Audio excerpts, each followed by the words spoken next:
Day for much of England and Wales today, but drier and brighter across much of Scotland and Northern Ireland. Low pressure sits out towards the southwest, slowly moving its way towards us through this evening and into the start of the new working week, bringing with it some very strong winds and some heavy rainfall as well overnight tonight.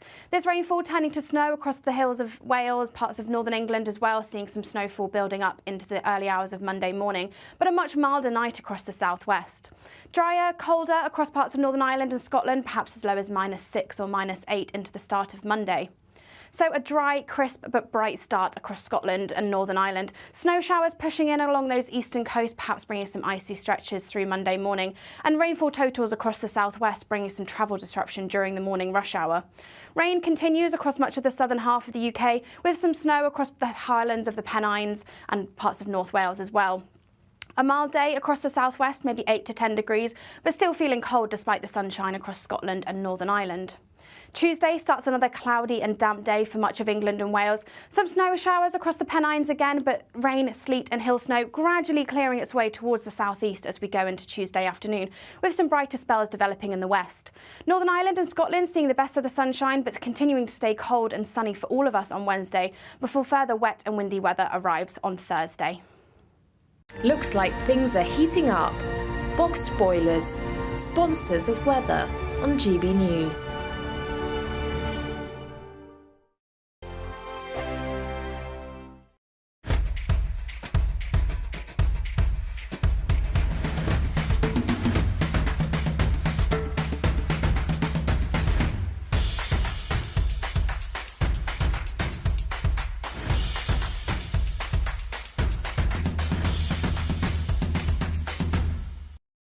I think the most exciting bit for me is talking to people. People who I think are ignored often by the major news channels. We're going to give news they want to hear. There's a voice there that needs to be heard. I think there's a chance here for a diversity of opinion to be expressed, which you don't find elsewhere. It's really exciting. We don't hold back. We're free to say how decisions that are taken here affect us all around the country. Only on GB News, the People's Channel, Britain's news channel. There's only 3 people you can trust in life: your doctor, your lawyer, and your nana. I'm not sure. So join me, Nana Aquare, at 3 p.m. every Saturday and Sunday, where we discuss the biggest topics of the weekend. Be ready for battle. Could you be quiet? What is this? It's my new teeth. It's your new teeth. I don't bite. Well, not without a good reason. Always honest, always fun. Every weekend at 3 p.m. on GB News, the People's Channel, Britain's news channel. I'm Michelle Dewberry, and I'm not here to tell you what to think. I'd much rather hear what you have to say. So send in your opinions to gbviews@gbnews.com. Keep them clean, and you never know, I might read them out. With my panel here on Jubes & Co, we debate, we get stuck into the issues of the day on a show where all views are welcome, especially yours. GB News, the People's Channel, Britain's news channel. Join us every night on GB News at 11 p.m. for Headliners, which is 3 top comedians going through the next day's news stories, which is exactly what you need, because when the establishment has gone crazy, you need some craziness to make sense of it. Headliners. You don't have to bother reading the newspaper. We've got it covered for you. Every night at 11 p.m. and repeated every morning at 5 a.m. We won't send you to sleep like some of the other paper review shows out there. So join us 11 p.m. every night on GB News, the People's Channel, Britain's news channel. Who is it? We're here for the show. Welcome to the Dinosaur Hour with me, John Cleese. I was married to a therapist. And you survived? I thought we were getting Hugh Laurie. Second best. You interviewed Saddam Hussein. What's that like? I was terrified. I'm playing strip poker with these 3. Oh! No, thank you. My CDs need to be put in alphabetical order. Are you going to be problematic again? The Dinosaur Hour. Sundays on GB News.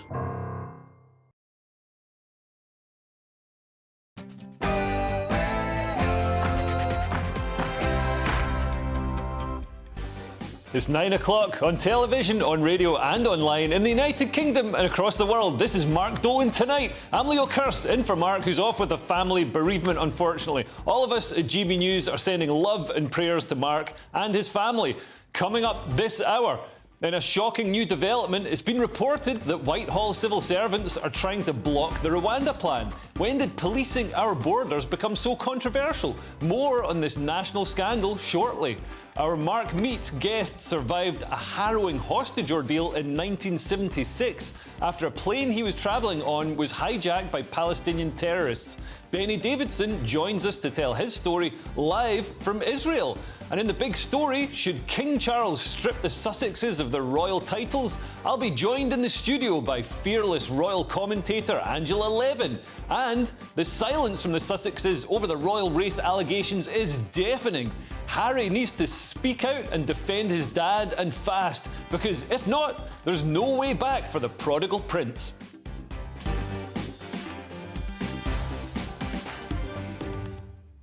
So 2 hours of big opinion, big debate and big entertainment. I'll see you after the news with Ray Addison.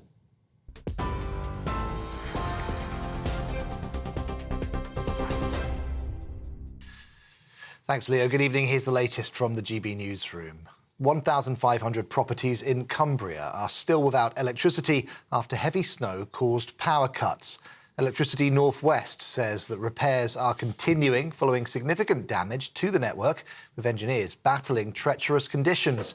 Weather warnings for snow and ice remain in place for many parts of the UK. Earlier on, police confirmed that the body of a man had been found in a car in Nottingham. Well, it's been announced that the Foreign Secretary will travel to the United States next week to meet Secretary of State Antony Blinken. Lord Cameron will travel to Washington on December 6th as part of efforts to de-escalate tensions in the Middle East. He'll also meet with Republican and Democratic members of Congress. A British-owned cargo vessel has reportedly been hit by at least 2 drones while in the Red Sea near Yemen. The Pentagon says it's also aware of reports regarding attacks on an American warship in the same area. Yemeni Houthis say they've been targeting 2 Israeli vessels. Israel's military says the ships had no connection to them. Commuters had been facing a second day of travel chaos as train drivers continued with their strike today. ASLEF union members launched a series of walkouts in their dispute over pay. Great Northern, Thameslink and Avanti West Coast trains were all cancelled. Chiltern Railways and West Midlands Railway services were also affected. A suspect in the killing of a German tourist in Paris pledged allegiance to Islamic State before attacking tourists in central Paris. The prosecutor says the 26-year-old made the comment in a video posted to social media. 2 other people, including a British tourist, were injured when they were attacked with a knife and a hammer near the Eiffel Tower. The suspect was sentenced to 4 years in prison for planning another attack in 2016. Well, in the US, 4 people, including 2 children, have been killed following a stabbing at a home in New York. 2 police officers were also attacked before shooting the suspect, said to be a family member. He's now deceased. Patrick Hendry is president of the NYC Police Benevolent Association.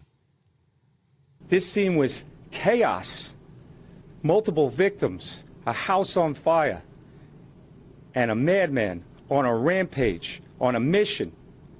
And thankful that these police officers showed up. Imagine what could have happened if these police officers weren't there. This madman tried to kill, after he killed others, a New York City police officer. The skill that this police officer had, shooting and stopping the threat after he was being stabbed. This is GB News across the UK on TV, in your car, on digital radio and on your smart speaker by saying, play GB News. Now let's get straight back to Leo.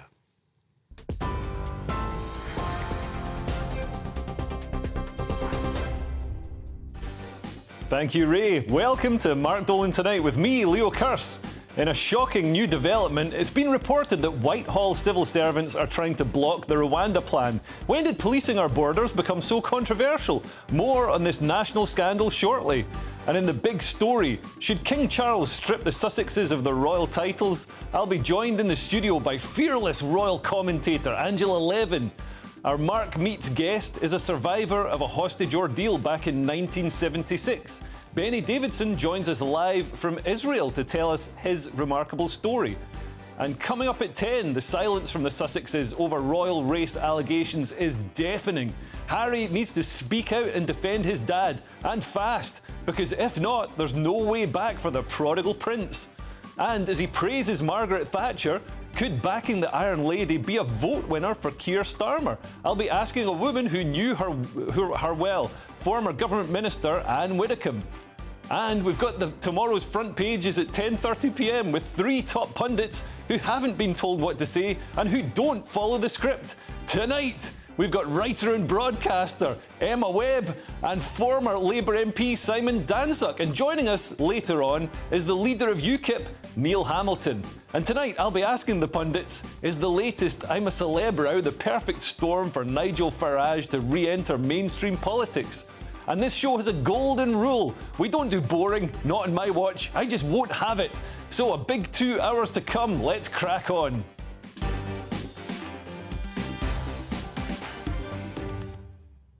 The Telegraph reported today that civil servants are attempting to block the latest plans to deem Rwanda a safe country to send asylum seekers to. Sources claim that Whitehall feels institutionally bound to raise concerns about proposals to abandon elements of the Human Rights Act from the Rwanda scheme, and despite being unelected, unaccountable and supposedly impartial. What's the point in any government if it can't even control who comes in and out of the country? Is it time for these Whitehall whingers to butt out of politics? Let's get the thoughts of tonight's top pundits, writer and broadcaster Emma Webb and former Labour MP Simon Danczuk. Emma, what do you make of this? I mean, because we hear a lot of talk about the woke blob, the civil service, and pretty much everybody in the establishment media that stymie Rishi's efforts. I mean, I'm not sure he's made that much of an effort, but stymie Rishi's efforts to get the Rwanda plan working. Well, I am shocked. The civil service seems to have a bias against solving the problem. We've seen recently, actually, the Telegraph published this whistleblower from within the civil service who was basically making the same point. I think it's very clear, we saw it with Brexit, we're seeing it now with immigration. I don't buy the excuses that actually the civil servants are just offering their impartial legal advice. I think that the government is facing a number of challenges. I think that the civil service and its bias is clearly an obstruction to that. But I think fundamentally the problem is the political will.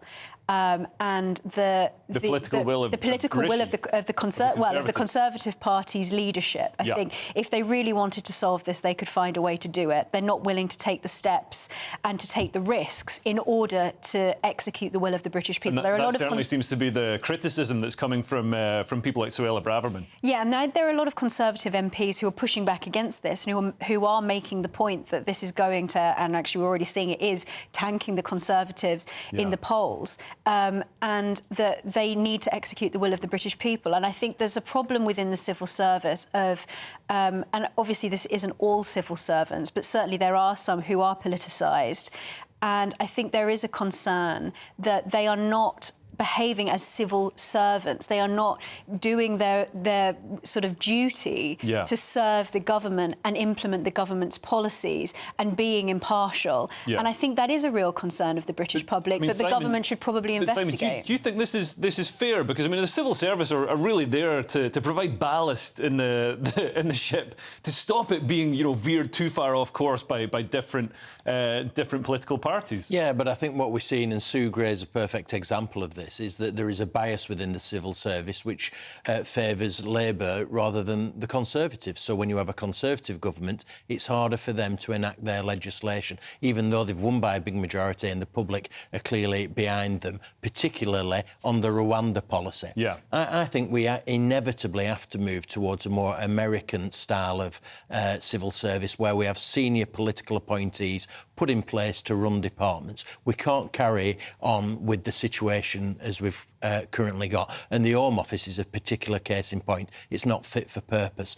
In terms of this story, I think it's fascinating. And you're exactly right, Emma. It's about the will of the Conservative leadership. And if you look at it, there's a big discussion in the piece about whether they go for more semi-skimmed legislation or full-fat legislation. And the moderates in the Conservative Party are going for semi-skimmed, just tinkering with the Rwanda policy, which I support, by the way. And then those said to be on the right, I would call them realists, are saying we should go for full-fat, a really strong piece of legislation. We've already legislated for this once and it's not worked. We need full-fat legislation that gets this taken up. And the truth is, Sunak has no political advantage by not delivering the Rwandan policy. He only gains by delivering the full-fat Rwandan policy. This is what I was going to say. I mean, it seems to be it's going to lead to absolute catastrophe at the polls if they don't enact it. Yeah, it's a total joke. Because you look at the situation and the way that this has unfolded, like you say, it's already gone through the courts. The courts have said, on really a technicality, the fact that Rwanda is not... It's not that there's an issue with sending these refugees or... they're applying for refugee status to a third country. It's that Rwanda is not considered a safe country. Even though I think that there are others who do process refugees. I think even the UN has some... So obviously Rwanda isn't an extremely dangerous country or anything like that. This has already gone through the legal process. It's taking so long. Meanwhile, this is actually an urgent situation. It's a national security risk. And if you have a government that isn't... Can you imagine, during, with the way that things operate now, what that would look like during wartime, for example? We are not able to respond to urgent situations that need to be nipped in the bud now. This has been going on, well, since 2014, 2015, and it's been getting worse and worse and worse. And despite the fact that even on those issues that are not related to Rwanda and like going back to the point about political will, the number of visas being given to people coming to this country have gone up under this government, which is absurd when we know that time and time again, when polled and at the ballot box, the British people want to reduce immigration. So it's completely nuts in terms of their approach to winning the next general election. So do you think our government should just cast ECHR to the side? I know the Supreme Court in this country has stymied it as well, but with the ECHR being one of the stumbling blocks, I think it would be a big vote winner. I really do think they have to be very radical on this. I'm not sure that Rishi Sunak has the stomach to do it, but they have to show some radicalness in terms of these issues. There's no doubt about it. In terms of Rwanda, my wife is Rwandan. We have a home in Rwanda. It's an exceptionally safe country, I might add. I'd rather bring my children... I'd feel more secure and safe bringing them up in Rwanda than I would in parts of the United Kingdom. so the idea of not being able to send people there is just nonsense. It really is. Yeah, I mean, people have spoken of the risk of refoulement, so, people being sent from Rwanda back to their home countries. But I saw an insane statistic that showed that a huge proportion, it's something around, it's between 2/3 and 3/4 of asylum seekers return to their home country on holiday.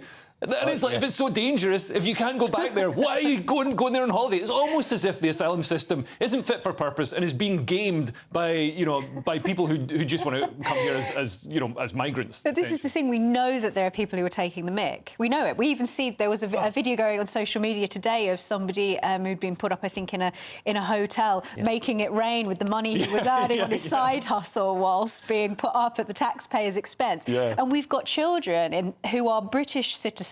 They are from British families. They were born here, who are not living in suitable housing. Meanwhile, we're putting people up in nice accommodation, whether it be in hotels or on barges or whatever. So this is a huge taxpayer expense. We know people are taking the mick, and we know that the law is open to abuse. And the whole idea behind human rights law, like its historical roots, it's about protecting people. And it wasn't built for this interconnected world where you can jump on a cheap flight or jump on something that floats and come across the channel. But it also relies on a high trust society and people behaving in good faith. And there are people who are not behaving in good faith. Imagine writing a law assuming people are going to behave in good faith. That is a ridiculous idea. The government have failed on legal immigration, letting far too many relatives of students come into the country, literally hundreds of thousands, and they're failing on illegal immigration as well. Yeah. OK, well, coming up next in the big story, should King Charles strip the Sussexes of their royal titles? I'll be joined in the studio by fearless royal commentator Angela Levin. See you in a couple of minutes.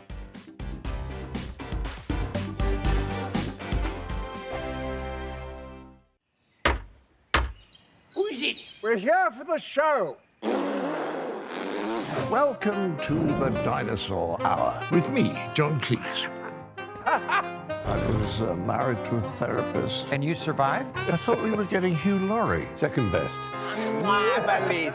You interviewed Saddam Hussein. What's that like? I was terrified. I'm playing strip poker with these three. No, thank you. My CDs need to be put in alphabetical order. Are you going to be problematic again? The Dinosaur Hour. Sundays on GB News. Good afternoon, Britain. Good afternoon, Britain. Join us, Tom and Emily, To find out what's happening in the heart of Westminster. and why it matters to you.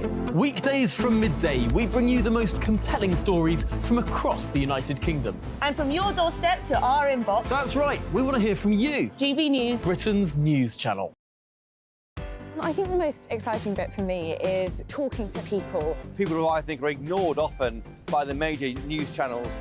We're going to give news they want to hear. There's a voice there that needs to be heard. I think there's a chance here for a diversity of opinion to be expressed, which you don't find elsewhere. It's really exciting. We don't hold back. We're free to say how decisions that are taken here affect us all around the country. Only on GB News, the People's Channel, Britain's news channel.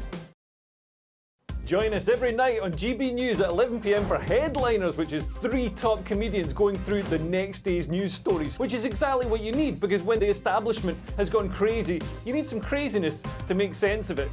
Headliners. You don't have to bother reading the newspaper. We've got it covered for you. Every night at 11 p.m. and repeated every morning at 5 a.m. We won't send you to sleep like some of the other paper review shows out there. So join us 11 p.m. every night on GB News. The People's Channel, Britain's news channel.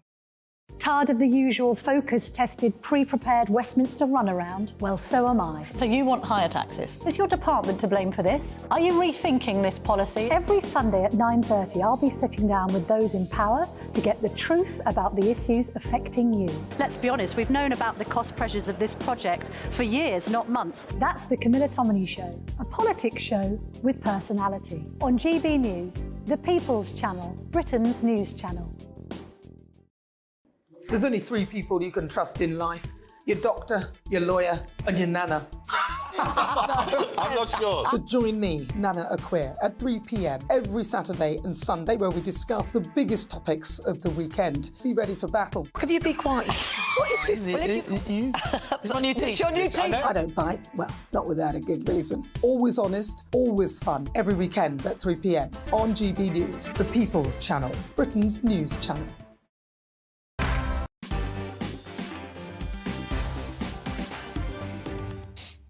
Welcome back to Mark Dolan Tonight with me, Leo Curse. Last night, Mark asked you to send in pictures of your Christmas decorations and you responded in your droves. Let's take a look at some of them.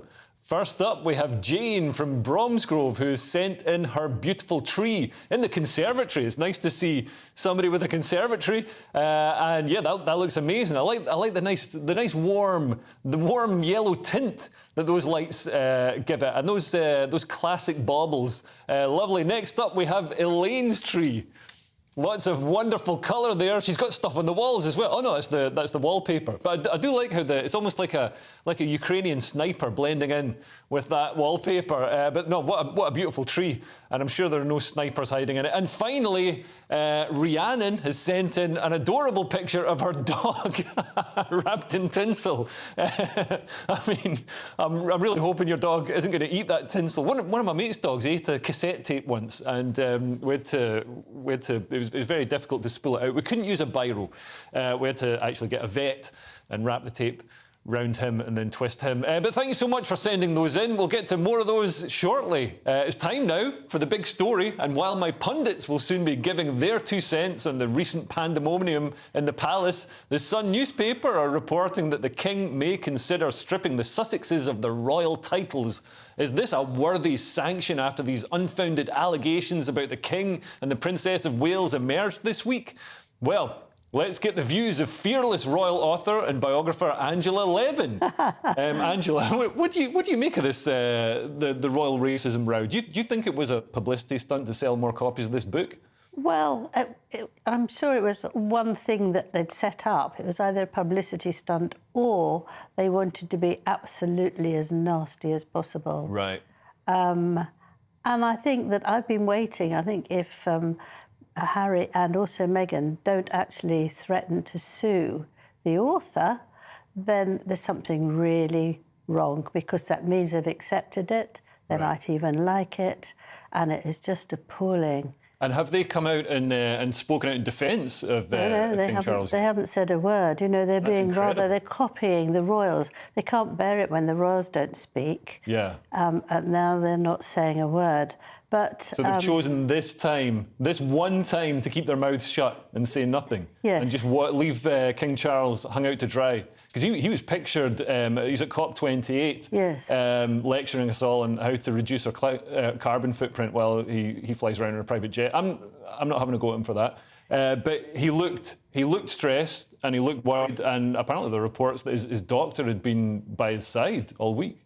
Well, he did say somebody asked him how he was, and he said, I'm all right, sort of. And I think that's really sad, and it's actually quite a big thing for him to say, because he's always trying to be kind and nice, and he doesn't ever do me, you know. It's a bit like one of those vague Facebook posts that women sometimes do, though. Like, just checked into hospital, no more information. But, yes.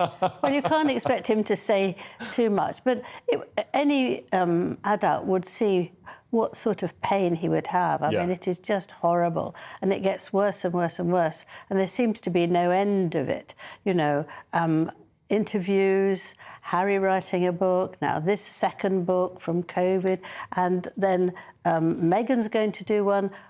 I think they must actually come to an end of this spitefulness. Yeah. And it just shows how important it is to them to win, especially Meghan. I mean, she's very formidable in that she has to win. Yeah. And I was just reading something this evening before I came in, that one of the big reasons is that she felt she wasn't given enough time to speak out, that she had grown a professional woman, so she should be absolutely more sought after than Catherine. So this is an absolute spitefulness, so that she's getting her own back. But she did come to think that the Queen would want all her ideas on making the royal family modern. Yeah. Well, I think she would have accepted some if she'd had time.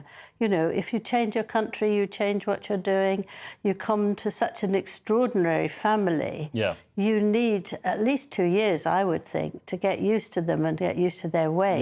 Yeah. And it's a royal family. It's not going to be the same as another family. Yeah. You're literally becoming a princess. And also there's some advantages, like you're one of the 5 people in the country who can literally eat a swan. So, you know, there's some upsides that go with, you know, not being the centre of attention. I don't know what a swan tastes like, so maybe neither do I. I'm a commoner. I'm not allowed to eat them.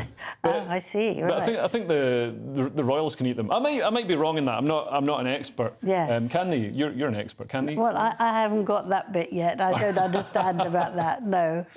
And do you think King Charles will retaliate in any way? I mean, there's been talk of him stripping their titles. In theory, that's going round. In practice, I don't think it will happen, because he does love Harry, and then you're in a state where you hate what your child is doing, but something inside you makes you want to love them. And I think that the family are very anxious about what could happen if they parted, or the state that Harry could be in. And I think they are, well, I know they are there for him. The door is open. But he doesn't take any advantage of that. He's just behaving as Meghan tells him. He's more like a sort of servant to her, really, and listens to what she's doing. But There is a politician who wants to bring it to Parliament, and he wants to go back to Germany and Britain in 1917, the First World War, and bring in where that Germans couldn't take their British titles with them. They could be wiped out. And he wants to bring this to Parliament next week and make sure that they could do that. But he's just not very well known. It'll be something that he says, and then everyone will move on. But it's very difficult to remove their titles because they can take off Duke and Duchess. Yeah. But if they can't take away Prince Harry and because Prince he's in the line. Well, then Meghan would be called Prince Henry, which I don't think she'd like, but that's how it would be. She wouldn't lose a title. She wouldn't be called Princess? No. She's not going to be. A princess is for somebody who... No, she won't be a princess. Right. It's not. She will be... Well, she'll be Princess Henry. She won't be Princess Meghan. Right. She can't be a princess in her own right. Right. So we would have to see, but I think it's very difficult to know what to do. I mean, William is furious. Charles is very sad about it and trying to calm things down. And do you think Meghan and Harry, things don't seem to be panning out the way they'd hoped? They signed all these big money deals for the book, for Spotify, for Netflix, and none of them have really taken off. I mean, apart from the book, which sold a lot, but there's only so long you can milk that cow of revealing royal secrets. Yeah, but in a way, that's why Prince Harry called home and said he'd love to come for Christmas. And then, of all shock horror, Meghan spoke to King Charles as well. They had a lovely chat, we're told. But I wonder why on earth did they do that? Did they do that because they knew the book was coming? Yeah. So they wanted to really make it hard for them? Be nice one day, be nasty the next day? Right, yeah. A terrible attitude, but it could be. Or they wanted to come so that they could get at home free, they could get... they could be looked after by policemen, so they didn't have to pay anything. Yeah, and that they would actually get lots of stories that they could then sell. Yeah. I mean, I think that there is such a sort of nasty place now that they could think like that, but it doesn't make sense why you would phone your father when you knew this would be coming out. I can't believe they weren't shown it. Yeah. And I can't believe they didn't look at it very carefully. Yeah, it looks like a grim Christmas for the royals. Well, coming up with tonight's top pundits is the latest I'm a Celebrity row, the perfect storm for Nigel Farage to re-enter mainstream politics. We'll be back with you in just a moment.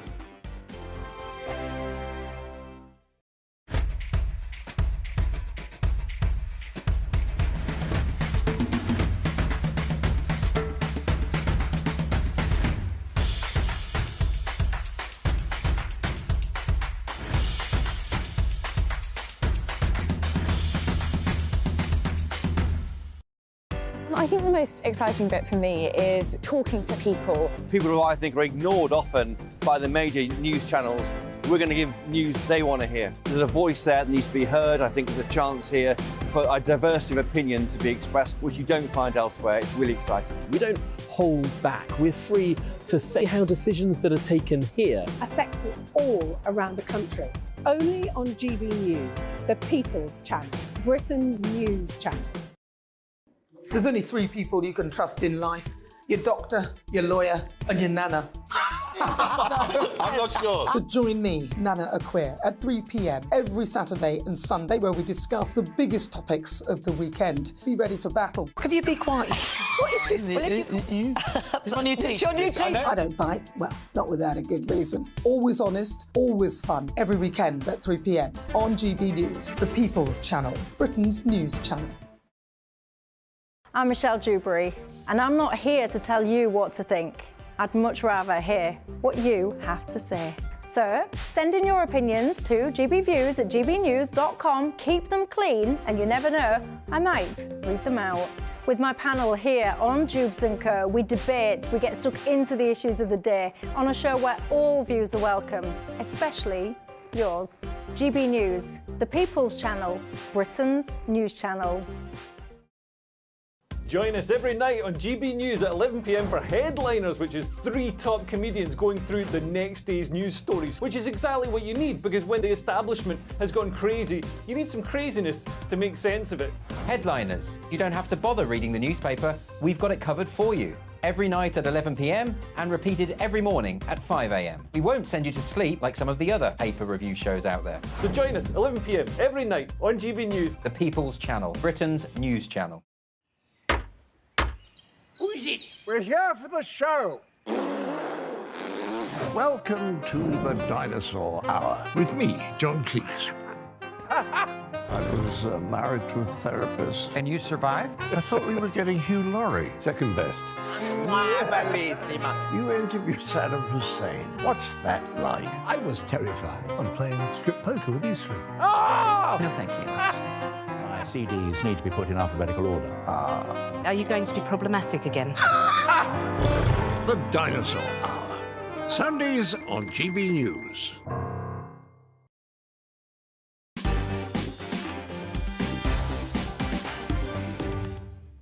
Welcome back. We've got some more of your wonderful Christmas decorations now. Philip and Victoria with a K have sent in their wonderful festive decorations. Look at that. Look at that. Look at that, Mark. That's a big living room. I like that. I want to live in a house like that. In London, you couldn't ever. I mean, like maybe the Sultan of Brunei could afford a living room that big. I like how you've got the stars. The origami stars on the curtains as well. You've got some glittery reindeer there as well. It's all out. Gillian has sent in this picture of her Christmas lights. Look at that. Oh my God, that looks like the new Trolls movie. It's so colourful. I am like literally having a flashback to Woodstock looking at that. That is wonderful. And little Santa there in the middle. And you can see Gillian herself taking the selfie. I don't know if she intended that, but you're famous now, Gillian. And finally, Bev has sent in this very cute picture of her dog. Oh my God, which one's the dog? Is it the one riding the other dog? No, that's is that a reindeer? I think it is. I think it's a tiny Rudolph subverting tradition by being carried by a dog instead of dragging a big sled with a fat man with presents. So that is beautiful. Bev, thanks for that. Thanks for sharing those, everyone. And reacting to the big stories of the day, tonight's top pundits, writer and broadcaster Emma Webb, the leader of UKIP, Neil Hamilton, he's finally turned up, and former Labour MP Simon Danczuk.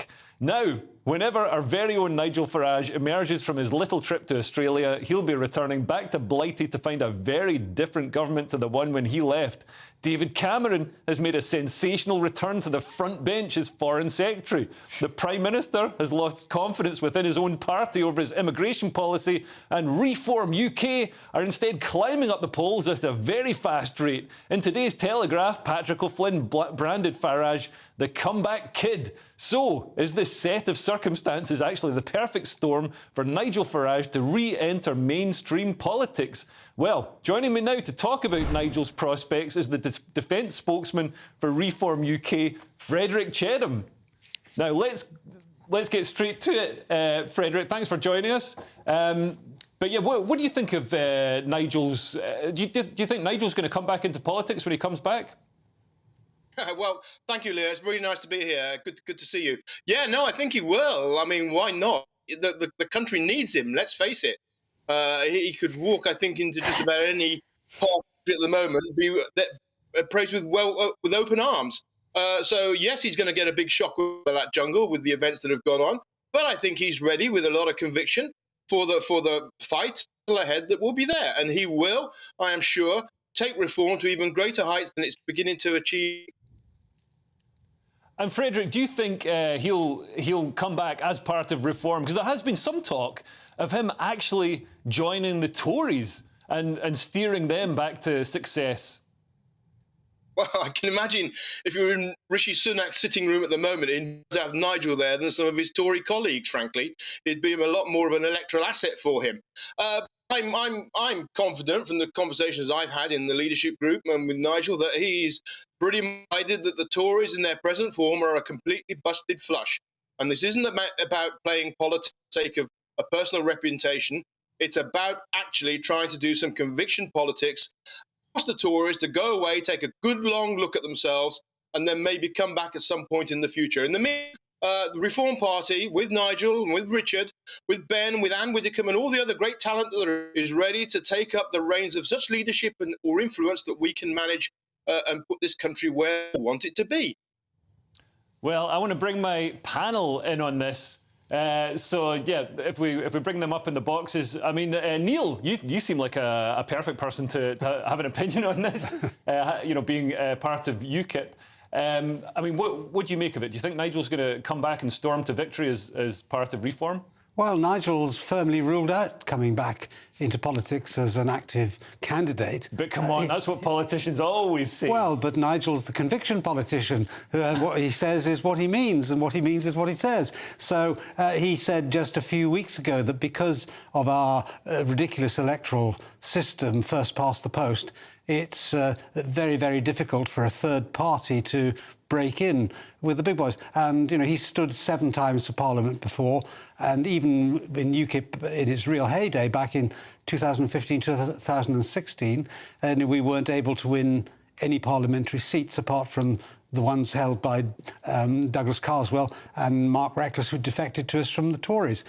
So I'd be very surprised, actually, if Nigel is going to come back at the head of Reform as a candidate. And I don't think that he could lead a party without being a candidate. So I'm a sceptic. I'd be delighted to be proved wrong, by the way, because I think Nigel has been the most important politician since the war who's not been in Parliament, and he has achieved miracles in the Brexit referendum. Well, yeah, absolutely. I mean, I've seen people criticise Nigel for being an unsuccessful politician because he stood 7 times for Parliament and didn't win any of those times. But his ideas, his idea of leaving the EU was enacted, and you can see, you know, prime ministers don't get their ideas enacted. Rishi Sunak has been wrangling with the Rwanda plan for so long. So, I mean, on that basis, Nigel's one of our most successful ever politicians. But I mean, Simon, do you think there's an opportunity for a third party to come in? Because it seems like the 2 main parties are really just ideologically absolutely aligned. There's not, you couldn't fit a Rizla between them. Yeah, absolutely. And I'm a Celebrity has done Nigel a lot of good. I travel around and I hear lots of people talking very positively about his appearance on that show, and I think it's done him a lot of good, and politically as well. This is a real political scenario. The Reform Party is increasing in the opinion polls. They take votes off the Conservatives, as you say, who are trying to occupy the centre ground. The Labour are trying to occupy the centre ground. You have a small Labour majority in the next general election. It's a very woke government. I don't know how long it would last, 2, 3, 4, 5 years maximum, obviously. And then the people are so fed up because they're centre-right now. The public are centre-right. They've had enough of a terrible Labour government, and they moved to the right. And that's where Reform and perhaps Nigel would have a real part to play. And Emma, do you think with a Labour government, because there's always rumblings from the Liberal Democrats and from Labour that they're going to introduce proportional representation, which would be a godsend for third parties. They'd actually, you know, get a good number of seats. Do you think that could happen and give a boost to Nigel Farage? Proportional representation is actually, along with House of Lords reform, is one of the things that I disagree with the Reform Party on. So I'm quite torn on that, because yes, it is true that it would benefit smaller parties, but I think it could also contribute to political instability, and it's not something that's in line with the historical constitutional roots of our political system. So that's a whole other separate issue. But regardless of that, I think it's clear from the polling that Reform can still take a giant bite out of probably not only the Conservative Party's voting base, but also the Labour Party's voting base, particularly in the Red Wall, especially now after Keir Starmer's comments about Margaret Thatcher. So I think it's possible that Reform could really make a dent in the next general election regardless. Now, it'd be very interesting if Nigel, and I think very many people around the country who are watching I'm a Celebrity, which I haven't watched myself, but knowing him through GB News, people can see and know when they see a decent bloke. And I think if he were to become involved in the Conservative Party, that could be groundbreaking for the Conservatives. But given the fact that the direction of the Conservative Party is such that they went for Groundhog Day, and I actually thought I was having some kind of fever dream when they brought David Cameron back from the deaths. I was trying to avoid that. But I don't necessarily think that that's something that they would be open to. But I do. Frederick, some of this must be music to your ears. I mean, do you think Nigel could come back and lead Reform to some kind of victory at the polls, or do you think he could, instead of actually taking a seat in Parliament, push the agenda so his ideas get enacted again? Well, he doesn't need a seat, does he? I mean, Parliament is stuffed full of people that we don't even know their names. Some of them are running around with knighthoods, which is something Nigel Farage got. But I mean, he moves the dial wherever he is in politics, and he's going to move the dial when he gets back. I have no doubt about it. And the idea of going to the Conservative Party, when the Conservative Party that manifestly failed to deliver on its commitments in the 2019 election, is ridiculous. You don't do that if you're a conviction politician. All the country wants is for politicians to do as they are asked to do, not do what the metropolitan liberal elite do, which is talk to them all the time and forget that there's a country out there who actually voted for them. And Frederick, talking of conviction politicians, we saw Suella being thrown out of the Tory, thrown out of her position. Do you think that gives more muscle to Nigel and more muscle to the Reform Party? Well, I think it does. But I mean, I have to pay tribute to the Conservative Party for doing our work for us. I mean, all the Conservative Party have to do to get a landslide is net zero, get rid of net migration, and then solve the problem of immigration, which is easier than they make out. And if they did that, they'd get a landslide. While they don't do that, then they are going to find that there's a party like which is going to come up on their heels pretty fast, because that's what most of the people want. And just quickly before we go, why do you think they're not doing that? Because it's baffling me. Yeah, country. You go to any pub, any football terrace, any factory, and it's baffling them as well. There's many things baffle about the Labour Party. It's because what we have is we have a group of people in mainstream media, in our institutions and in government who are just listening to their own conversation. And they honestly think that they know better than us, and they honestly think that what they say is what goes. But sitting here in rural Warwickshire, I can tell you now, people here, even in this leafy part, do not think like all the opposition, or indeed most of the institutions do. They are just tone deaf to the message the country gives them.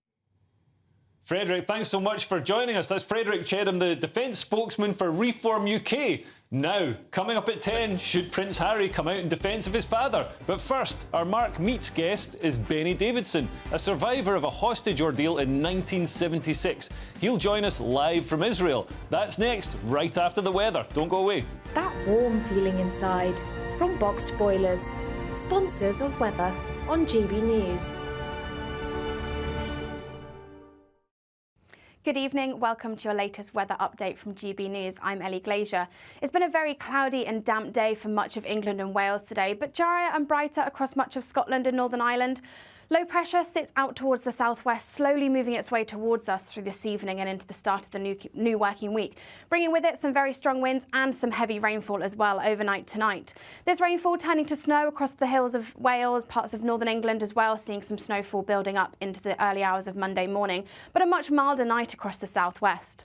Drier, colder across parts of Northern Ireland and Scotland, perhaps as low as -6 or -8 into the start of Monday. So a dry, crisp but bright start across Scotland and Northern Ireland. Snow showers pushing in along those eastern coasts, perhaps bringing some icy stretches through Monday morning. And rainfall totals across the southwest, bringing some travel disruption during the morning rush hour. Rain continues across much of the southern half of the UK, with some snow across the highlands of the Pennines and parts of North Wales as well. A mild day across the southwest, maybe 8 to 10 degrees, but still feeling cold despite the sunshine across Scotland and Northern Ireland. Tuesday starts another cloudy and damp day for much of England and Wales. Some snow showers across the Pennines again, but rain, sleet and hill snow gradually clearing its way towards the southeast as we go into Tuesday afternoon, with some brighter spells developing in the west. Northern Ireland and Scotland seeing the best of the sunshine, but continuing to stay cold and sunny for all of us on Wednesday, before further wet and windy weather arrives on Thursday. Looks like things are heating up. Boxed Boilers, sponsors of weather on GB News.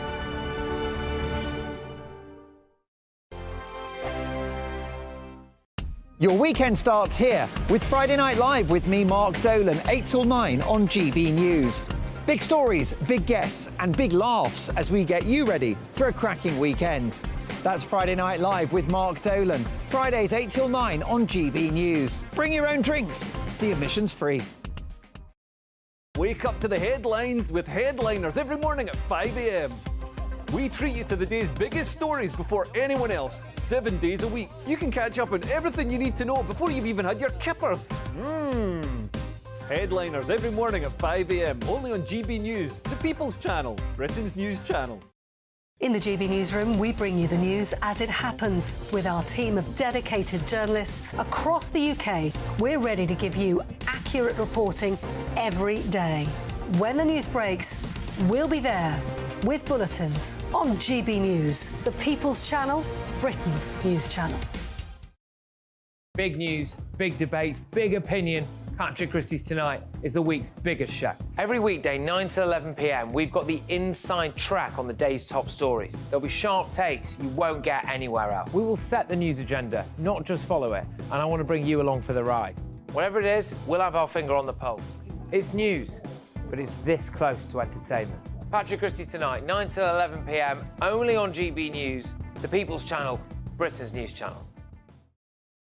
Good afternoon, Britain. Good afternoon, Britain. Join us, Tom and Emily, To find out what's happening in the heart of Westminster. and why it matters to you. Weekdays from midday, we bring you the most compelling stories from across the United Kingdom. And from your doorstep to our inbox. That's right, we want to hear from you. GB News, Britain's news channel. GB News, unlike other broadcasters, isn't obsessed with the London-Westminster bubble. We think there's a nation beyond the M25, and that's why we talk about the issues that matter across the land. Join me on State of the Nation, 8 to 9 o'clock, Monday to Thursday, on GB News. Daisy's listening, and you should too. I'm Andrew Doyle. Join me at 7 o'clock every Sunday night for Free Speech Nation, the show where I tackle the week's biggest stories in politics and current affairs with the help of my 2 comedian panellists and a variety of special guests. Free Speech Nation, Sunday nights from 7 on GB News, the People's Channel, Britain's news channel. Tired of the usual focus-tested, pre-prepared Westminster runaround? Well, so am I. So you want higher taxes? Is your department to blame for this? Are you rethinking this policy? Every Sunday at 9:30, I'll be sitting down with those in power to get the truth about the issues affecting you. Let's be honest, we've known about the cost pressures of this project for years, not months. That's the Camilla Tominey Show, a politics show with personality. On GB News, the People's Channel, Britain's news channel.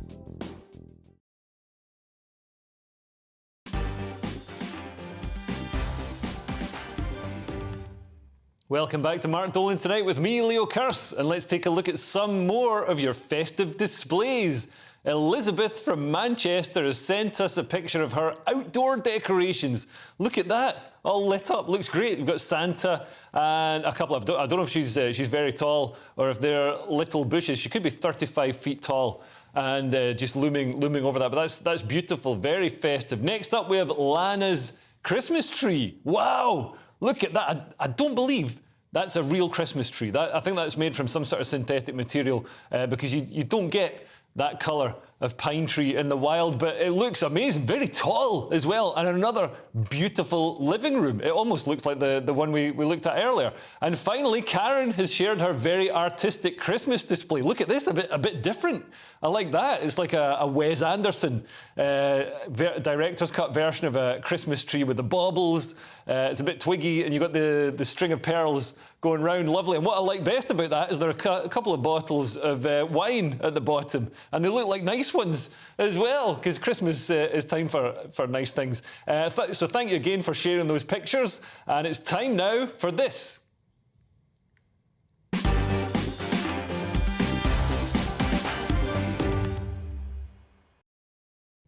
It's time now for Mark Meets. Tonight, I'm joined by a man who was taken hostage by terrorists when he was just 13 years old. Benny Davidson and his family were flying from Tel Aviv to Paris when Palestinian terrorists hijacked the airplane and took those on board to Entebbe in Uganda.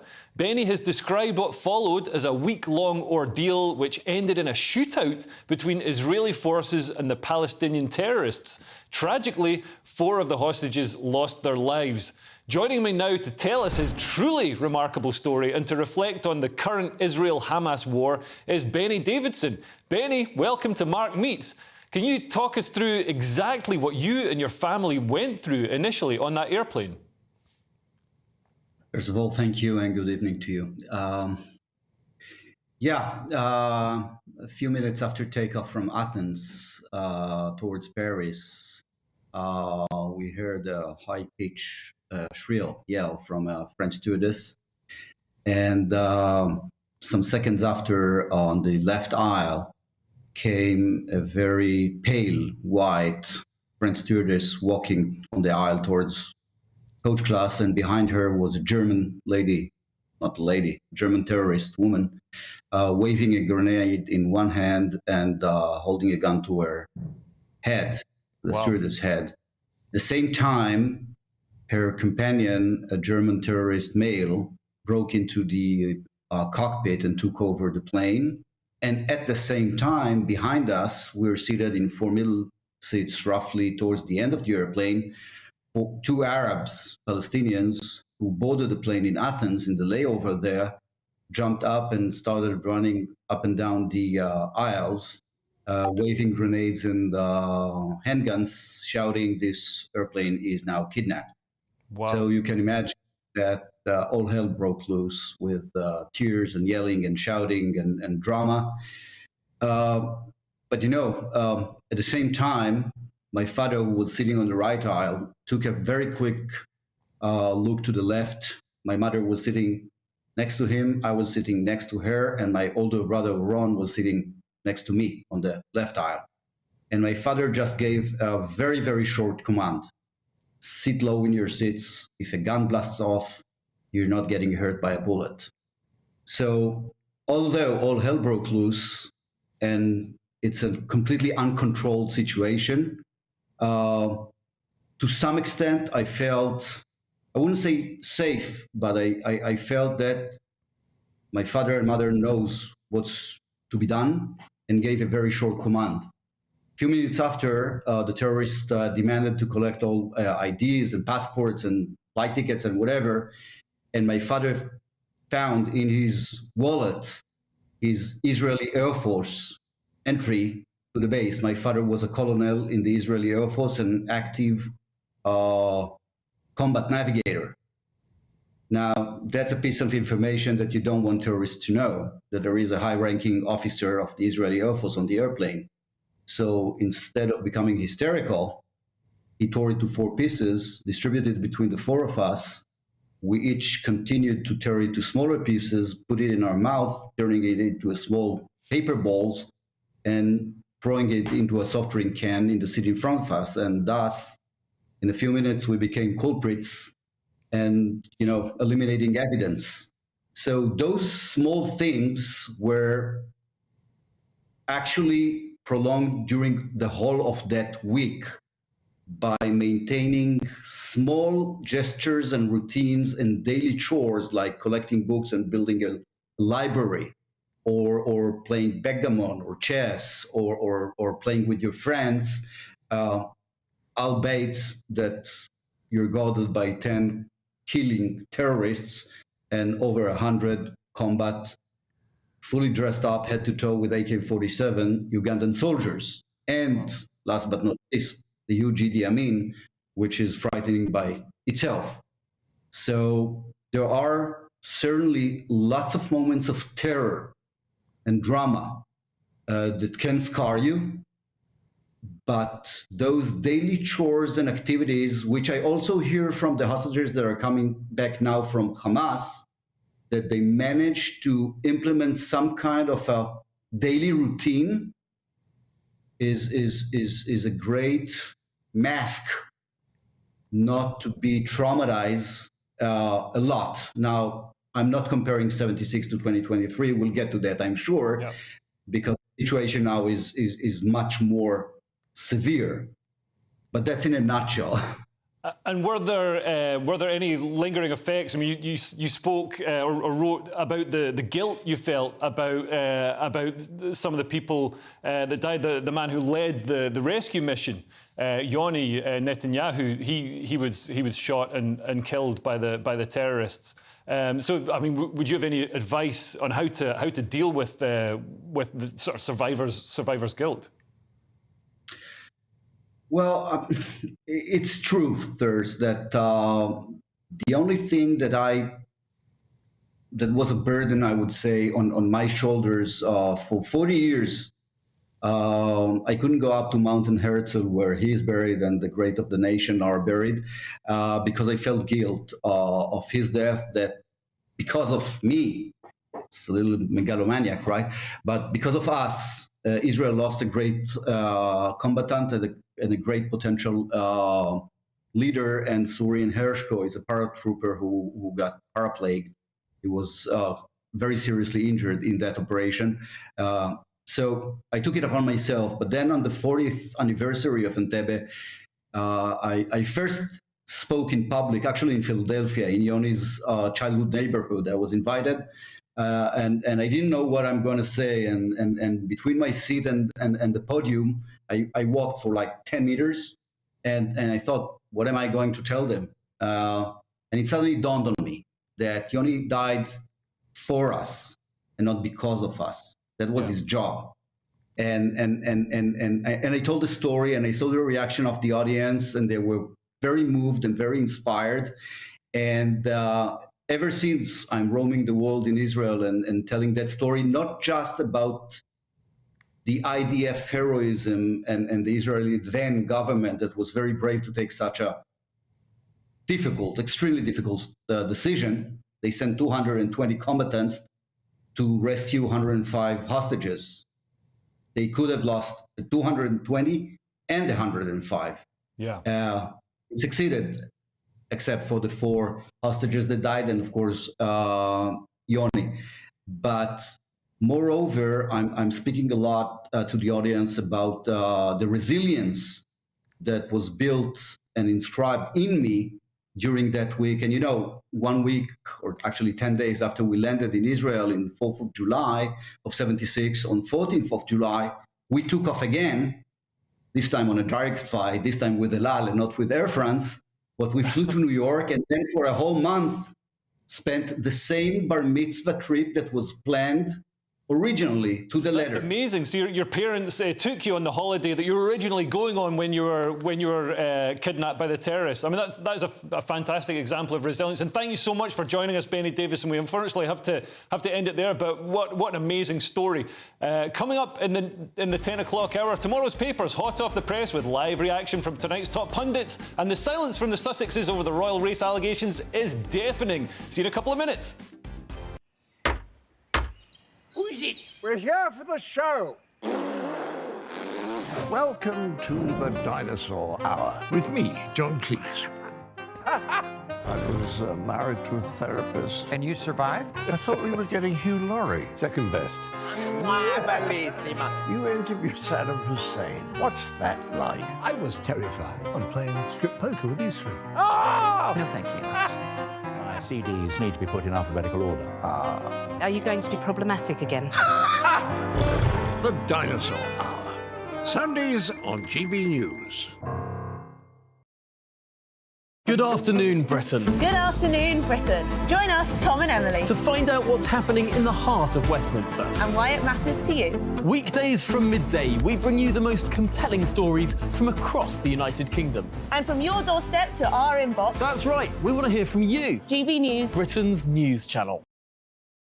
I think the most exciting bit for me is talking to people. People who I think are ignored often by the major news channels.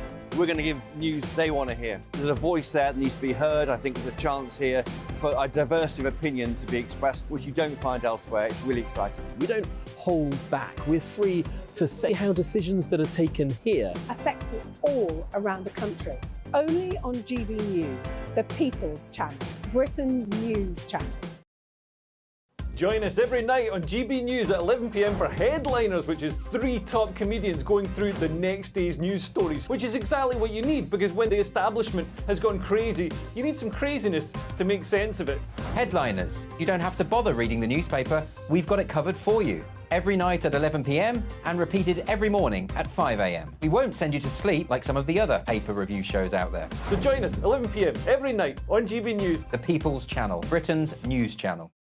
Tired of the usual focus-tested, pre-prepared Westminster runaround? Well, so am I. So you want higher taxes? Is your department to blame for this? Are you rethinking this policy? Every Sunday at 9:30, I'll be sitting down with those in power to get the truth about the issues affecting you. Let's be honest, we've known about the cost pressures of this project for years, not months. That's the Camilla Tominey Show, a politics show with personality. On GB News, the People's Channel, Britain's news channel. There's only 3 people you can trust in life. Your doctor, your lawyer, and your nana. I'm not sure. So join me, Nana Aquare, at 3 p.m. every Saturday and Sunday, where we discuss the biggest topics of the weekend. Be ready for battle. Could you be quiet? What is this? It's my new teeth. It's your new teeth. I don't bite. Well, not without a good reason. Always honest, always fun. Every weekend at 3 p.m. on GB News, the People's Channel, Britain's news channel.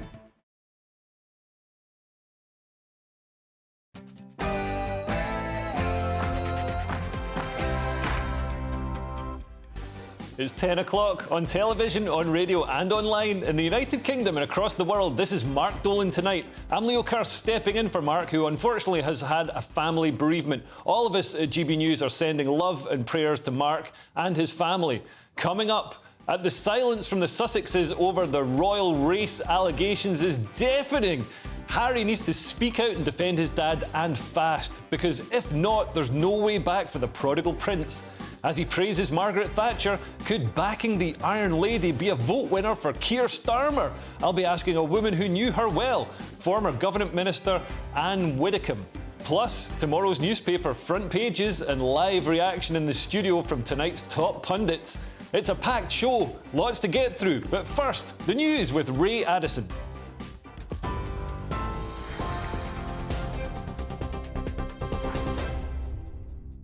Cheers, Leo. Our top stories tonight. 1,500 properties in Cumbria are still without electricity after heavy snow caused power cuts. Electricity North West says repairs are continuing following significant damage to the network, with engineers battling treacherous conditions. Weather warnings for snow and ice remain in place for many parts of the UK. Earlier today, police confirmed that the body of a man had been found in a car in Nottingham. Well, it's been announced that the Foreign Secretary will travel to the United States next week to meet Secretary of State Antony Blinken. Lord Cameron will travel to Washington on the 6th of December as part of efforts to de-escalate tensions in the Middle East. He'll also meet with Republican and Democratic members of Congress. A US warship has shot down a drone launched from Houthi-controlled areas in Yemen. The American military says that there were 4 attacks today against 3 commercial vessels in the southern Red Sea. It's believed that one of the ships was hit was a British-owned cargo vessel. Yemeni Houthis claimed that they struck Israeli targets. However, Israel's military says the ships had no connection to them. Well, commuters have been facing a second day of travel chaos today as train drivers continued 7 days of strikes. ASLEF union members have launched a series of walkouts in their dispute over pay. Great Northern, Thameslink and Avanti West Coast trains have all been cancelled. Chiltern Railways and West Midlands Railway services have also been affected. A suspect in the killing of a German tourist in Paris pledged allegiance to Islamic State before attacking tourists in central Paris. The prosecutor says the 26-year-old made the comment in a video posted on social media. 2 other people, including a British tourist, were injured when they were attacked with a knife and hammer near the Eiffel Tower. The suspect was sentenced to 4 years in prison for planning another attack in 2016. In the US, 4 people, including 2 children, have been killed following a stabbing at a home in New York. 2 police officers were also attacked before shooting the suspect, said to be a family member. He's now deceased. Patrick Hendry is president of the NYC Police Benevolent Association. This scene was chaos. multiple victims, a house on fire, and a madman on a rampage, on a mission, and thankful that these police officers showed up. Imagine what could have happened if these police officers weren't there. This madman tried to kill, after he killed others, a New York City police officer.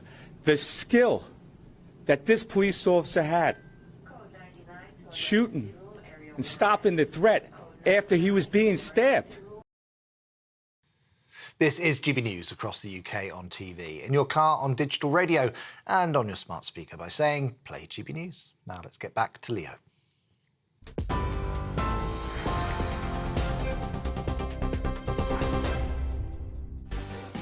Thank you, Ray. Welcome to Mark Dolan Tonight. I'm Leo Kerr, stepping in for Mark, who has unfortunately had a family bereavement. Coming up tonight, as he praises Margaret Thatcher, could backing the Iron Lady be a vote winner for Keir Starmer? I'll be asking a woman who knew her well, former Government Minister Anne Widdecombe. Plus, tomorrow's newspaper front pages and live reaction in the studio from tonight's top pundits. Writer and broadcaster Emma Webb, the leader of UKIP, Neil Hamilton, and former Labour MP Simon Danczuk. And they'll be nominating their headline heroes and back page zeros. A packed hour, and those papers are coming. But first, it's Palace Pandemonium. It's been the story in the headlines all week. The release of Omid Scobie's new book, Endgame, was always bound to stir up relations between the Duke and Duchess of Sussex and the rest of the royal family. However, the Dutch version of Scobie's book has done much more than that. After an apparent mix-up, yeah, I believe that, meant that the names of the so-called royal racists appeared in print. All that's followed from the Sussexes has been complete radio silence. Accusations of racism are egregious and can lead to the end of a career, the loss of friends and family, and public shame. So why hasn't Prince Harry come out in defence of his family members? And should this latest debacle mean him and his wife are finally stripped of their royal titles? Well, let's get reaction from tonight's top pundits. Writer and broadcaster Emma Webb, the leader of UKIP Neil Hamilton, and former Labour MP Simon Danczuk. Now, Simon, what do you make of this furore? I mean, I sense that you're a man who thinks it's all a bit silly.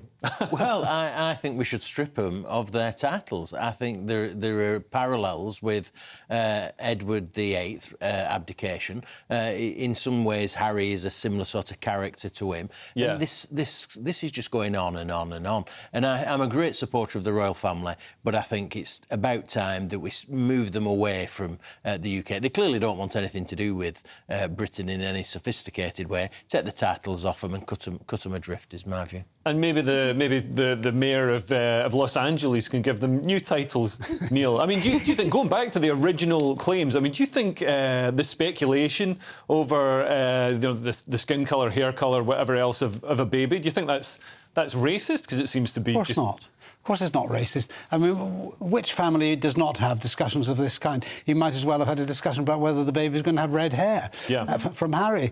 And there's absolutely dangerous. Nothing of significance in such speculation. The idea that the King or Catherine would be in any way concerned, to use the word that Meghan used at the beginning of this farrago of nonsense, is absurd. I mean, the King is far too woke for my taste, and so are most of the senior members of the royal family. So this is absolute nonsense. But I think that the silence of Harry and Meghan must be down to a very bad attack of laryngitis, don't you? Let's be kind to them, and let's hope it goes on forever.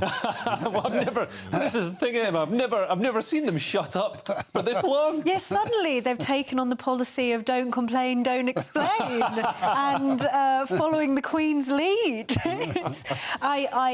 Well, firstly, you would think if they really wanted to suggest that Omid Scobie wasn't their mouthpiece, that they would say something about it. Yeah. But I also think you're right. I don't think it's racist. I think regardless of the fact that these accusations are baseless, just hearsay, and happen to conveniently align with certain people's motivations, maybe when it comes to their own PR. I think that even if it were true, it's something that all families discuss. Who's the baby going to look most like? Yeah. And if you are as I think Meghan does, view everything through the lens of race or maybe even critical race theory. Yeah. If you're assuming that they are assigning some kind of value to whether the baby will look more like her or more like Harry, then maybe you might interpret that negatively, but it's still baseless. I mean, this is the thing. All the people calling them racist are the people who are themselves absolutely laser-focused on race in every situation. And in defence of, whoever was speculating as to the colour of the baby, they could have been trying to work out how much white privilege it would have to, to know, how many opportunities to deny it, to provide equity to society. I mean, it seems weird that the people who are so focused on race are the people who are complaining that somebody actually made a question about race. What I find fascinating is that the author now, this Omid Scobie, is now making himself out to be the victim. He's trying to play the victim. He is saying, I'm extremely hurt by the idea that people might be suggesting this is a PR stunt and everything else to promote the book. Shocking. Yeah, I know. I mean, it certainly works. Perish the thought. My advice to him is don't come to the UK anytime soon. I think people are really fed up with him. Yeah. I mean, as a PR stunt, whether it was intended or not, I mean, we obviously can't say for certain that it was, but it certainly worked amazingly well. It hasn't been out of the headlines. Pretty bad PR for him, though, because it's like the end game of his own career as well as of Meghan and Harry. Do you think so? Well, I think he's embarrassed himself. I mean, nobody's going to trust him or anything. The only people would anybody trust a dirt-digging royal author anyway? People will still buy his book, probably because they want the salacious gossip from it. But I don't think anybody's going to be, it's like everyone will take it as a pinch of salt. And I think you're right, by the way. I think it's bizarre that they haven't been stripped of their titles already. When they were cut loose from the royal family and they decided to go their own way, they should have just been, completely severed. And I think they should actually be removed from the line of succession as well. I'd go the whole And hog. I think politicians, the government, the Prime Minister should be having that conversation with King Charles. I think it's that serious. People have had enough of them. Yeah, I mean, that's interesting. It's interesting as well, Neil, that you mentioned that King Charles is one of the wokest royals we've had in a while. I mean, he's in Dubai right now, exactly. Trying to get us to stop taking EasyJet flights to Not that Dubai is a terribly woke place to be, but no, it's built on oil money. I mean, the whole thing seems to be just designed to point out the hypocrisy. Yeah, I wouldn't wave selective grievances, rainbow flags there too vigorously if I were you. No, this is the paradox of it, isn't it? That once you start going down this particular rabbit hole, there's no way out, and you can't turn around and come back again. And once you create the damage which has been caused by moving in this direction, it just becomes cumulative. And so the Sussex saga is merely built upon those shoddy foundations. It's a real tragedy for the monarchy, actually, because actually what Harry and Meghan are trying to do is to bring down the British monarchy as an institution. This is the real significance. Because to me, I feel like they're trying to make a living. They're scrambling around trying. I mean, they've already played their trump card, which is I was in the royal family. Here's some secrets that you might not know, and now they're scrambling around. Of course, they've been struggling along on the 17 million that Harry inherited from his mother and whatever Meghan has made out of whatever tawdry nonsense. Far when you're a princess. No, exactly, quite. Not really. But they don't care about the institution of monarchy because they're entirely narcissistic and focused upon themselves. It's their truth, which is what she was wittering on about all along, as though truth is subjective, not objective. But the damage that they've done to the monarchy as an institution, and the monarchy has done to itself by indulging them, I think is terrific. And also look at the documentary that they made for Netflix. They were obviously suggesting that to use woke language, that the monarchy is institutionally problematic. And so, of course, the implication of that is that you need to tear it down in some kind of way. And it's been made very clear that Meghan Markle went in with this idea that she was going to bring something new to the monarchy. Right. And looking at, I think it was Camilla Tominey's article about this in The Telegraph, that you know, there seems to be this resentment of Meghan towards Kate because Kate's not this self-made woman that Meghan is, and that Meghan found that the firm already existed before she arrived, and this doesn't fit with that kind of narcissistic need that the two of them have. To be at the centre, the eye of the storm. Well, interesting thoughts coming up. As he praises Margaret Thatcher, could backing the Iron Lady be a vote winner for Keir Starmer? I'll be asking a woman who knew her well, former Government Minister Anne Widdecombe. Plus, tomorrow's front pages with instant reaction from tonight's top pundits. See you in a couple of minutes.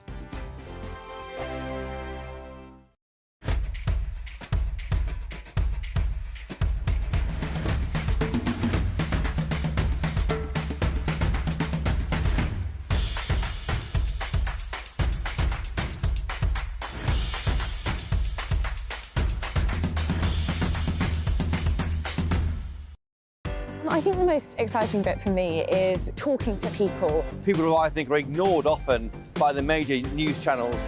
We're going to give news they want to hear. There's a voice there that needs to be heard. I think there's a chance here for a diversity of opinion to be expressed, which you don't find elsewhere. It's really exciting. We don't hold back. We're free to say how decisions that are taken here affect us all around the country. Only on GB News, the People's Channel, Britain's news channel. There's only three people you can trust in life: your doctor, your lawyer, and your nana. I'm not sure. So join me, Nana Aquare, at 3 p.m. every Saturday and Sunday, where we discuss the biggest topics of the weekend. Be ready for battle. Could you be quiet? What is this? It's my new teeth. It's your new teeth. I don't bite. Well, not without a good reason. Always honest, always fun. Every weekend at 3 p.m. on GB News, the People's Channel, Britain's news channel. I'm Michelle Dewberry, and I'm not here to tell you what to think. I'd much rather hear what you have to say. So send in your opinions to gbviews@gbnews.com. Keep them clean, and you never know, I might read them out. With my panel here on Jubes & Co, we debate, we get stuck into the issues of the day on a show where all views are welcome, especially yours. GB News, the People's Channel, Britain's news channel. Join us every night on GB News at 11 p.m. for Headliners, which is 3 top comedians going through the next day's news stories, which is exactly what you need, because when the establishment has gone crazy, you need some craziness to make sense of it. Headliners. You don't have to bother reading the newspaper. We've got it covered for you. Every night at 11 p.m. and repeated every morning at 5 a.m. We won't send you to sleep like some of the other paper review shows out there. So join us 11 p.m. every night on GB News, the People's Channel, Britain's news channel. Who is it? We're here for the show. Welcome to the Dinosaur Hour with me, John Cleese.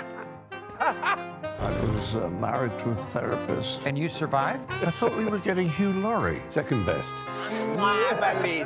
You interviewed Saddam Hussein. What's that like? I was terrified. I'm playing strip poker with you three. Oh! No, thank you. My CDs need to be put in alphabetical order. Are you going to be problematic again? The Dinosaur Hour. Sundays on GB News.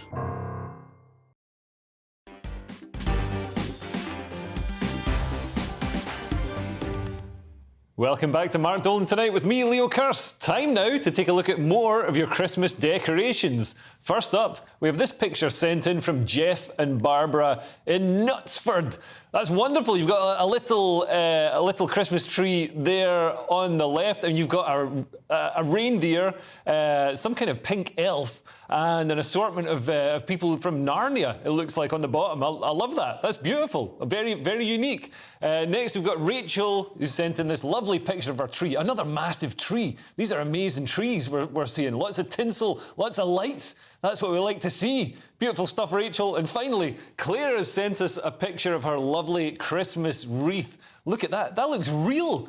Are those real apples? They can't be real because that's got to stay there for a month.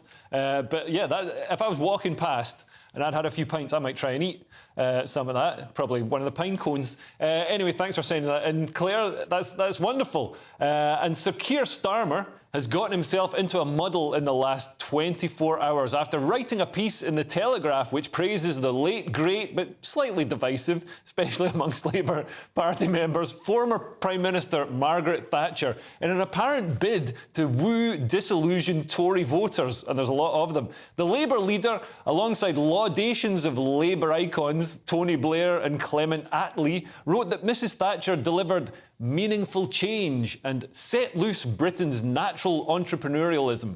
The surprising acclamation has received a frosty reception from both sides of the political spectrum, with Tories accusing Sir Keir of trying to ride on the coattails of Thatcher's success, and the left slamming the former PM for causing poverty and deprivation not seen since the Dickensian era. Just what is Sir Keir trying to achieve here? Could his praise of the Iron Lady really win over those disaffected Tories? Well, let's get the views of a woman who knew her very well, a show favourite, former Government Minister Anne Widdecombe. Anne, it's great to see you again. Good evening. What do you make of Sir Keir saying this? I mean, it seems like he's already 20 points clear. He's going to win. He's going to win by 6-0. He wants to win by 20-0. Well, I mean, it's extraordinary. It is, of course, the usual Starmer tactic of simply making a statement and then retreating from it. So, first of all, he was backing Jeremy Corbyn, thought he was wonderful. Now, apparently, it's Margaret Thatcher who's wonderful. And I would bet that even now, journalists are going through the archives as fast as they can to get all the things that Starmer has said against Margaret Thatcher in the past. He changes his position. I'm not sure what this is about. It's not going to appeal to Tories, Starmer praising Thatcher, and it certainly won't appeal to his own party, or at any rate to a large section of it. So I'm not entirely certain what this is about and what he is hoping to gain, but what he won't gain is votes from the Tories. Well, Anne, I've got to take some issue with that because I'm previously a Tory voter, and I actually like to hear this. I like Margaret Thatcher. I agree with Keir that she did unlock Britain's entrepreneurialism and introduced properly free markets and really drove Britain's economic growth and vitality. And I love hearing this from Sir Keir. I mean, to me, he sounds like the right-wing leader that the Tories have desperately needed for the last 13 years. Yes, but the point is he's not. He's the leader of the Labour Party, and he was a rabid supporter of Corbyn at one point. So he's not. You don't know what he's thinking because he changes his mind every 5 minutes. Now, you say you disagree with me, but the fact, Leo, that you think that, maybe a good thing to praise Mrs Thatcher doesn't mean that you're rushing to take out a subscription to the Labour Party. At least I sincerely hope it doesn't. And that is the point. And he's not going to win votes this way because nobody believes him. I mean, it certainly seems to be another thing that Keir Starmer's done that's going to alienate Labour, especially the sort of hard left of Labour, who've already voiced their upset at his support for Israel and his support for government being, the mainstay of government being the rule of law. Do you think this could actually harm his chances and lead to splits and dissent within the Labour Party? Well, they've already got splits and dissent in the Labour Party, just the same as the Tories have got splits and dissents. Nothing new under the sun there. I think it will damage him with the hardcore Labour left. Apart from that, I think most people will dismiss it as an irrelevance because I don't think they will think that he is intending to follow in Mrs Thatcher's footsteps. Indeed, today he's been rowing back and saying, well, he didn't mean he agreed with what she did, but, he agreed with the fact that she was pursuing an agenda with vigour and enthusiasm.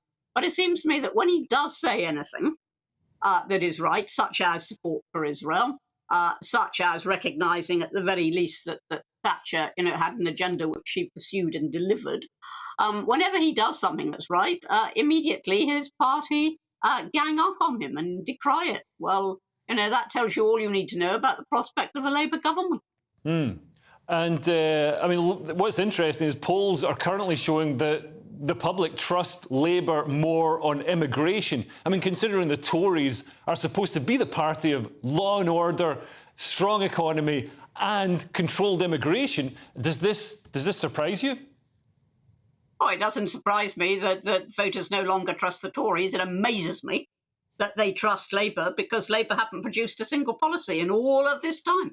They haven't produced a single policy. They've decried what the Tories are trying to do. They've decried the Rwanda plan, but they haven't produced their own alternative. So why anybody would trust them, I don't know. But equally, you certainly can't trust the government. It's had rather a long time to get it sorted, and it hasn't sorted it. But do you think because Keir is part of the woke blob, I mean, the left-wing people are embedded at the Home Office and throughout the civil service, the people he needs to enact any change, to control immigration, he's actually, because he's part of the gang, he's actually got more of a chance of making it happen than, say Suella Braverman does? Oh, what does he want to happen? He hasn't told us. Hasn't said what the policy's going to be. Hasn't said how he's going to stop the boats. Hasn't said any of that at all. Hasn't told us what his policy on legal immigration is going to be. Now, so you say, has he got a better chance of delivering it? What is it, Leo? I haven't heard any it yet. You're quite right, Anne. I can't disagree with you there. Keir needs to lay out what he actually stands for, and pretty fast, because we're not that far away from an election. And thanks so much for joining us. It's brilliant to speak to you, as always. Now, coming up, tomorrow's newspaper front pages and live reaction in the studio from tonight's top pundits, and they'll be nominating their headline heroes and back page zeros of the day, and full post-match analysis of I'm a Celebrity with Christine Hamilton. See you in a couple of minutes. Your weekend starts here with Friday Night Live with me, Mark Dolan, 8 till 9 on GB News. Big stories, big guests and big laughs as we get you ready for a cracking weekend. That's Friday Night Live with Mark Dolan. Fridays 8 till 9 on GB News. Bring your own drinks. The admission's free. Wake up to the headlines with Headliners every morning at 5 a.m. We treat you to the day's biggest stories before anyone else, 7 days a week. You can catch up on everything you need to know before you've even had your kippers. Headliners every morning at 5 a.m, only on GB News, the People's Channel, Britain's news channel. In the GB Newsroom, we bring you the news as it happens. With our team of dedicated journalists across the UK, we're ready to give you accurate reporting every day. When the news breaks, we'll be there with bulletins on GB News, the People's Channel, Britain's news channel. Big news, big debates, big opinion. Patrick Christie's Tonight is the week's biggest show. Every weekday, 9 to 11 p.m, we've got the inside track on the day's top stories. There'll be sharp takes you won't get anywhere else. We will set the news agenda, not just follow it, and I want to bring you along for the ride. Whatever it is, we'll have our finger on the pulse. It's news, but it's this close to entertainment. Patrick Christie's Tonight, 9 to 11 p.m, only on GB News, the People's Channel, Britain's news channel. Good afternoon, Britain. Good afternoon, Britain. Join us, Tom and Emily, To find out what's happening in the heart of Westminster. and why it matters to you. Weekdays from midday, we bring you the most compelling stories from across the United Kingdom. And from your doorstep to our inbox. That's right, we want to hear from you. GB News, Britain's news channel. GB News, unlike other broadcasters, isn't obsessed with the London-Westminster bubble. We think there's a nation beyond the M25, and that's why we talk about the issues that matter across the land. Join me on State of the Nation, 8 to 9 o'clock, Monday to Thursday, on GB News. Daisy's listening, and you should too. I'm Andrew Doyle. Join me at 7 o'clock every Sunday night for Free Speech Nation, the show where I tackle the week's biggest stories in politics and current affairs with the help of my 2 comedian panellists and a variety of special guests. Free Speech Nation, Sunday nights from 7 on GB News, the People's Channel, Britain's news channel. Tired of the usual focus-tested, pre-prepared Westminster runaround? Well, so am I. So you want higher taxes? Is your department to blame for this? Are you rethinking this policy? Every Sunday at 9:30, I'll be sitting down with those in power to get the truth about the issues affecting you. Let's be honest, we've known about the cost pressures of this project for years, not months. That's the Camilla Tominey Show, a politics show with personality. On GB News, the People's Channel, Britain's news channel.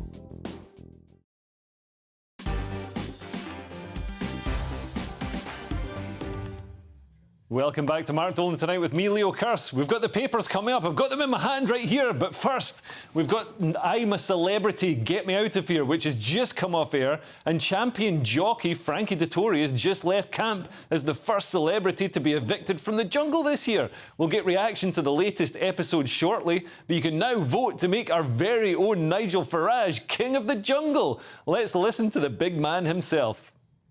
I'm asking you to vote Remain. No, seriously, vote for me to remain in the jungle. Now, the easiest way to do it is to get the I'm a Celebrity app. That gives you 5 free votes. Or you can phone or text. I'm not sure he was really in the jungle there. That wasn't the right sort of clothing for a jungle. But let's go now to British TV icon and former I'm a Celebrity contestant, the other half of one of our excellent pundits. It's Christine Hamilton. Hi, Christine. Great to see you. Hello, Leo. Now, Frankie Dettori is first out. What do you make of that? Well, to be perfectly honest, he was last in, so he had less time to make an impact. And let's be honest, he was a bit boring. And don't forget, I think one of the things I like about I'm a Celebrity, and basically the whole thing, let's be honest, is getting a bit boring, it's repetitive, is that it's a positive vote. You don't vote for people to be out, you vote people to stay in. Right. And not enough people wanted Frankie to stay in. And to be honest, he didn't really give them a reason to vote for him. Not enough reason. That's a shame, because he seems like a nice guy. What do you make of Nigel's appearances so far? Well, he made a crashing mistake when he admitted under a whisper, and he thought it wouldn't be heard, that, I want to do the trials because then I'll get 25% of the airtime.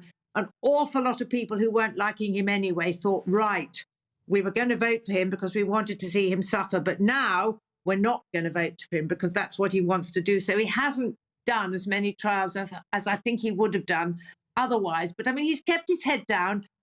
I don't think he's been quite what ITV expected. There haven't been big fireworks. There have been minor little discussions, but I mean, nothing very much, to be honest. He has adopted the keep calm and carry on philosophy, and I think that will carry him a long way. I think he'll get very much towards the end, but I don't think he'll win, because in order to win, you have to be frightfully nice. Tony Blackburn won the first one that I was on. There was no way I was going to win because I'm not nice enough. People like Tony win, people like, I'm trying to think who else has won, but I mean, they're all the very nice people. The divisive people, they get a long way, but they don't win.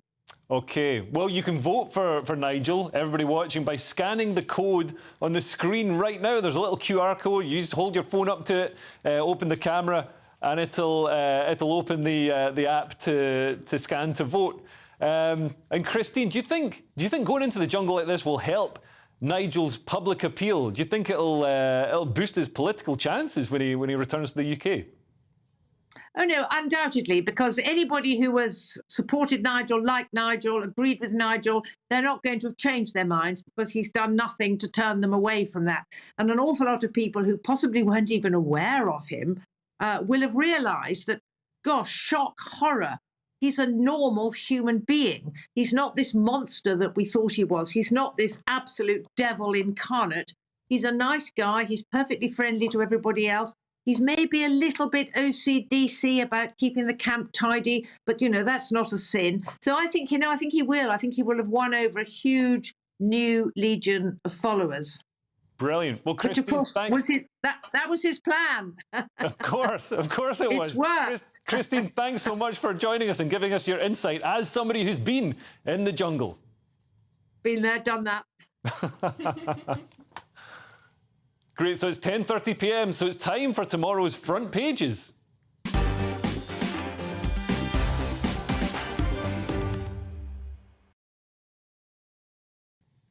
OK, first up, we've got the Eye, which leads with Tories losing voters to Farage amid anger over high migration. So the Conservatives face a growing threat from Reform UK after support for Nigel Farage's party hits a high of 11%, according to an opinion poll conducted for Eye. So, this is a proper opinion poll commissioned by a left-leaning paper, so you can trust that. And 63% of voters of all parties think that net migration is currently too high, with growing numbers seeing it as the most important policy issue. It's something Rishi should have tackled already, as we were saying. Moving on, we've got the Daily Express with "Don't Write Us Off. Tories plan for election battle." OK, if you say so. On the Metro, we've got "Show us the money." There's a cyber attack on the hospital used by royals in Paddington. Moving on, we've got the Mirror, which has Labour leader sparks row. We were just discussing this with Anne Widdecombe.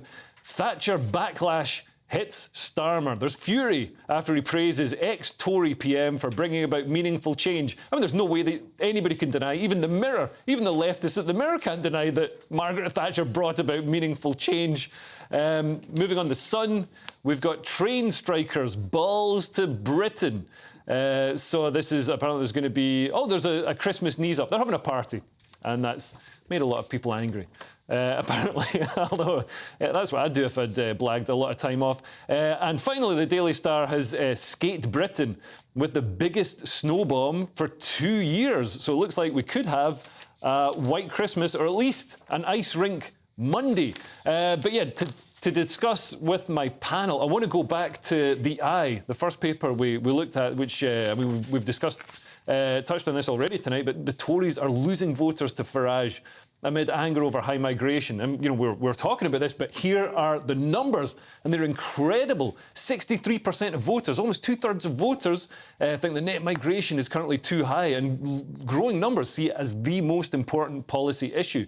I mean, Simon, do you think Rishi has really dropped the ball? He's flailing all over the place. Rishi Sunak is flailing all over the place. And reform, I think these figures will continue to increase as we get closer to a general election. I think it's a real problem for the Conservatives. They're going to really struggle. And the whole Rwanda policy, which we've talked about, is a real key point in this general election. 63% are very unhappy with the current situation in terms of immigration. Yeah, and of course, the Rwanda plan is for people who are coming across the channel illegally, but they form a relatively small part, highly visible, but relatively small part of total migration. I mean, the total number in a year, the year to June 2023, was almost 1.3 million people entering the country. Obviously, a lot of people left, so the net migration figure is around 740,000, I believe.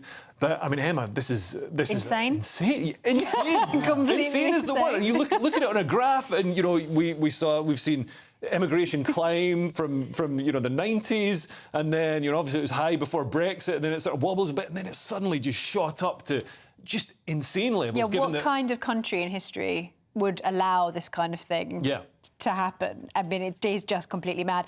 And I think actually that the numbers in the polls are indicative also of what I think most people recognise, which is that there's clearly not enough political will, with it, particularly in the leadership of the Conservative Party, not at large. Of course, there are some people who really do want to fix it.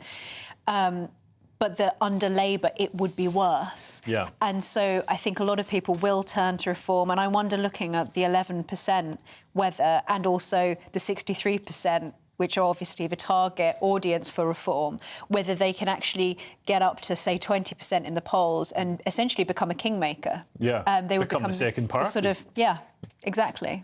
Yeah. So I think they could take such a large bite out of both main parties that they could, in a situation where you have a hung parliament, that they could really have quite a big impact, regardless of proportional representation. I mean, Neil, we're talking a lot about reform, but obviously UKIP,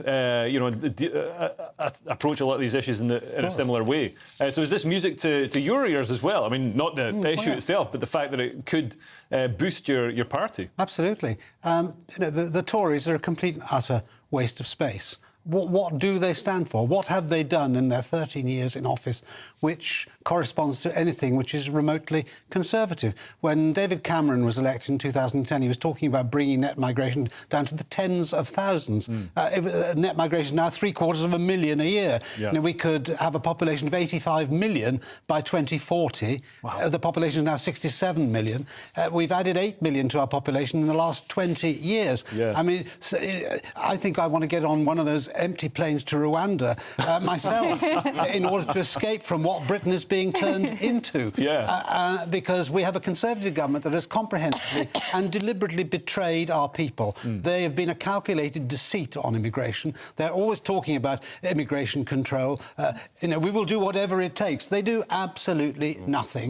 The whole point of the Brexit referendum was to take back control in so many different ways, and particularly of immigration. But most of this immigration is not from the EU, it's from outside the EU, which we've always been able to control. And in the last 13 years, even when we were in the EU, the Tories did absolutely nothing. You know, they have thumbed their noses at the British people, who overwhelmingly, for as long as I can remember, have registered their dissent from this paralysis. And the Tories have done absolutely nothing. But of course, the trouble is, the Tory elite, like the Labour elite, are globalist liberals, fundamentally. They want to be pally with internationalist chums who are on the international gravy train, these international jobs, the UN and God knows what. And they don't want to satisfy the desires of those who actually put them in their positions of power in the United Kingdom, the voters. They actually have a contempt for ordinary people. And the irony is that on the Daily Express, the Conservative Party chairman has come out saying, don't write us off, Tories plan an election battle. And what's really fun is that it says Rishi Sunak can call a snap election at any time. I think he's far away from calling a snap election. I think we're at least 12 months away from that for sure. But credit to the chairman of the Conservative Party coming out fighting. But I mean, do you think? I mean, because a year is a long time in politics. Do you think things could swing round for the? I think things could really change. I think there's all to play for in this. If he got the Rwanda policy through, and it was a tough policy, and this, which I support, and they started moving people over to Rwanda, that would count for a heck of a lot, and those polling figures that we saw on the front of the newspaper could change. But it's a real mixed picture, and nobody's in love with Starmer. They're not in love with Sunak. So, but we've got Nigel in the jungle coming out of there. He'll be very popular. It's a real mixed bag. And he at least stands for something. He's not these, you know what it stands for. Labour and Tories are identical at the moment. I think that the only way the Conservative Party could turn it around is to just be brave. Because so far, as we've already discussed, you know, it's taken them so long to get anything done, and then, as we've not seen very much come out of that at all anyway, I think that they need to be brave, and actually Starmer potentially like we've seen with him talking about Margaret Thatcher, whenever he opens his mouth, he screws up.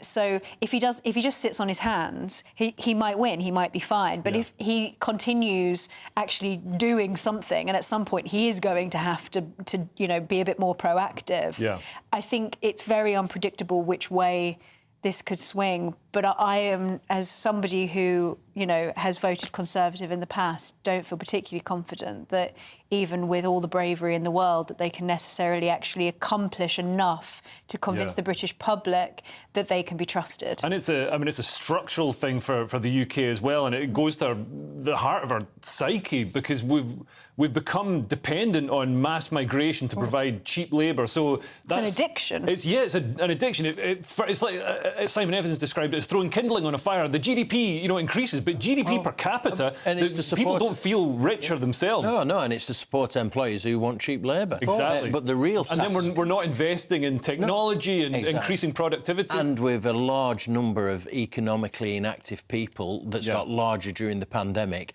who are of working age, who should be in employment. We should be getting people off benefits into those jobs, so we don't have to bring people over from India and elsewhere through legal migration to fill those jobs. And that's where government has failed failed over a number of years. And we've been talking about Margaret Thatcher, but what she had was whether you like her or not, and whether you think that she was good for the country or not, what she did have was the courage to be disliked. And those who are in leadership positions in both parties do not have the courage to be disliked. So if the Conservative Party were brave enough to be willing to lose the next election, but to do something in the time they have left, they might just win the next election. It's a bit like Christ, sort of, if you're willing to lose your life, you might gain it.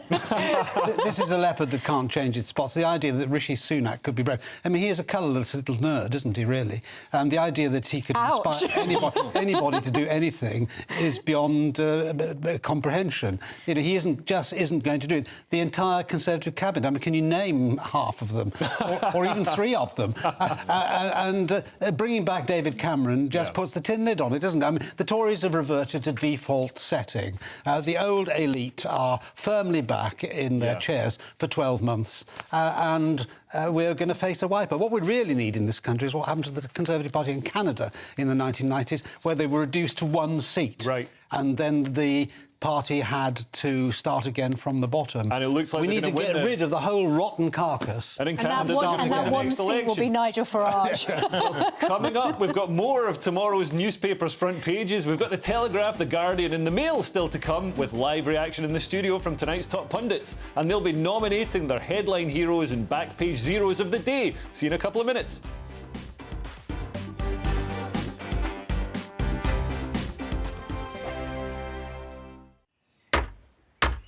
Who is it? We're here for the show.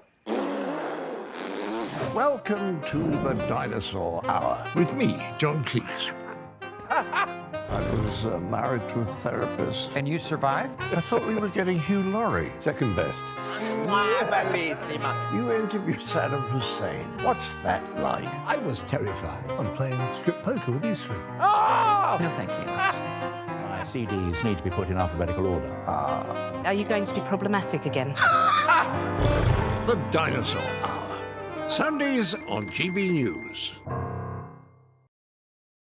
Good afternoon, Britain. Good afternoon, Britain. Join us, Tom and Emily, To find out what's happening in the heart of Westminster. and why it matters to you. Weekdays from midday, we bring you the most compelling stories from across the United Kingdom. And from your doorstep to our inbox. That's right, we want to hear from you. GB News, Britain's news channel. I think the most exciting bit for me is talking to people. People who I think are ignored often by the major news channels. We're going to give news they want to hear. There's a voice there that needs to be heard. I think there's a chance here for a diversity of opinion to be expressed, which you don't find elsewhere. It's really exciting. We don't hold back. We're free to say how decisions that are taken here affect us all around the country. Only on GB News, the People's Channel, Britain's news channel. Join us every night on GB News at 11 p.m. for Headliners, which is 3 top comedians going through the next day's news stories, which is exactly what you need, because when the establishment has gone crazy, you need some craziness to make sense of it. Headliners. You don't have to bother reading the newspaper. We've got it covered for you. Every night at 11 p.m. and repeated every morning at 5 a.m. We won't send you to sleep like some of the other paper review shows out there. So join us 11 p.m. every night on GB News. The People's Channel, Britain's news channel. Tired of the usual focus-tested, pre-prepared Westminster runaround? Well, so am I. So you want higher taxes? Is your department to blame for this? Are you rethinking this policy? Every Sunday at 9:30, I'll be sitting down with those in power to get the truth about the issues affecting you. Let's be honest, we've known about the cost pressures of this project for years, not months. That's the Camilla Tominey Show, a politics show with personality. On GB News, the People's Channel, Britain's news channel. There's only 3 people you can trust in life. Your doctor, your lawyer, and your nana. I'm not sure. So join me, Nana Aquia, at 3 p.m. every Saturday and Sunday, where we discuss the biggest topics of the weekend. Be ready for battle. Could you be quiet? What is this? It's my new teeth. It's your new teeth. I don't bite. Well, not without a good reason. Always honest, always fun. Every weekend at 3 p.m. on GB News, the People's Channel, Britain's news channel.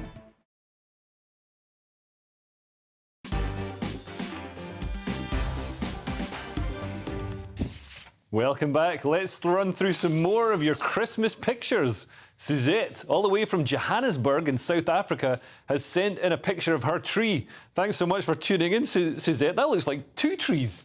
That's 2 trees, I believe, unless it's next to a mirror. It's beautiful. That's, yeah, lots of lighting, nice festive cushion there as well, and a little Santa head on the shelf, although I hope the rest of the body is under there. Otherwise, Santa is dead. Philip, now in the southwest of France, has also sent in a more stripped-back festive display. Thanks again to our international viewers. Philip, that is, I mean, when you said stripped back, that is very minimalist. It's nice though. I like the love heart made out of rubber bands, and the nice little glass. Looks like a nice window seat to sit in and sip a lovely glass of Chateau Marmont, if that's a thing that exists. And finally, Michaela in Brighton has sent in a picture of her lovely ceiling display. Good to see the cameras pointing up. Nice high ceiling there as well. Classic Brighton architecture and those, lovely, what do you call those things that stretch out? Streams. Strings. Streams. Streets.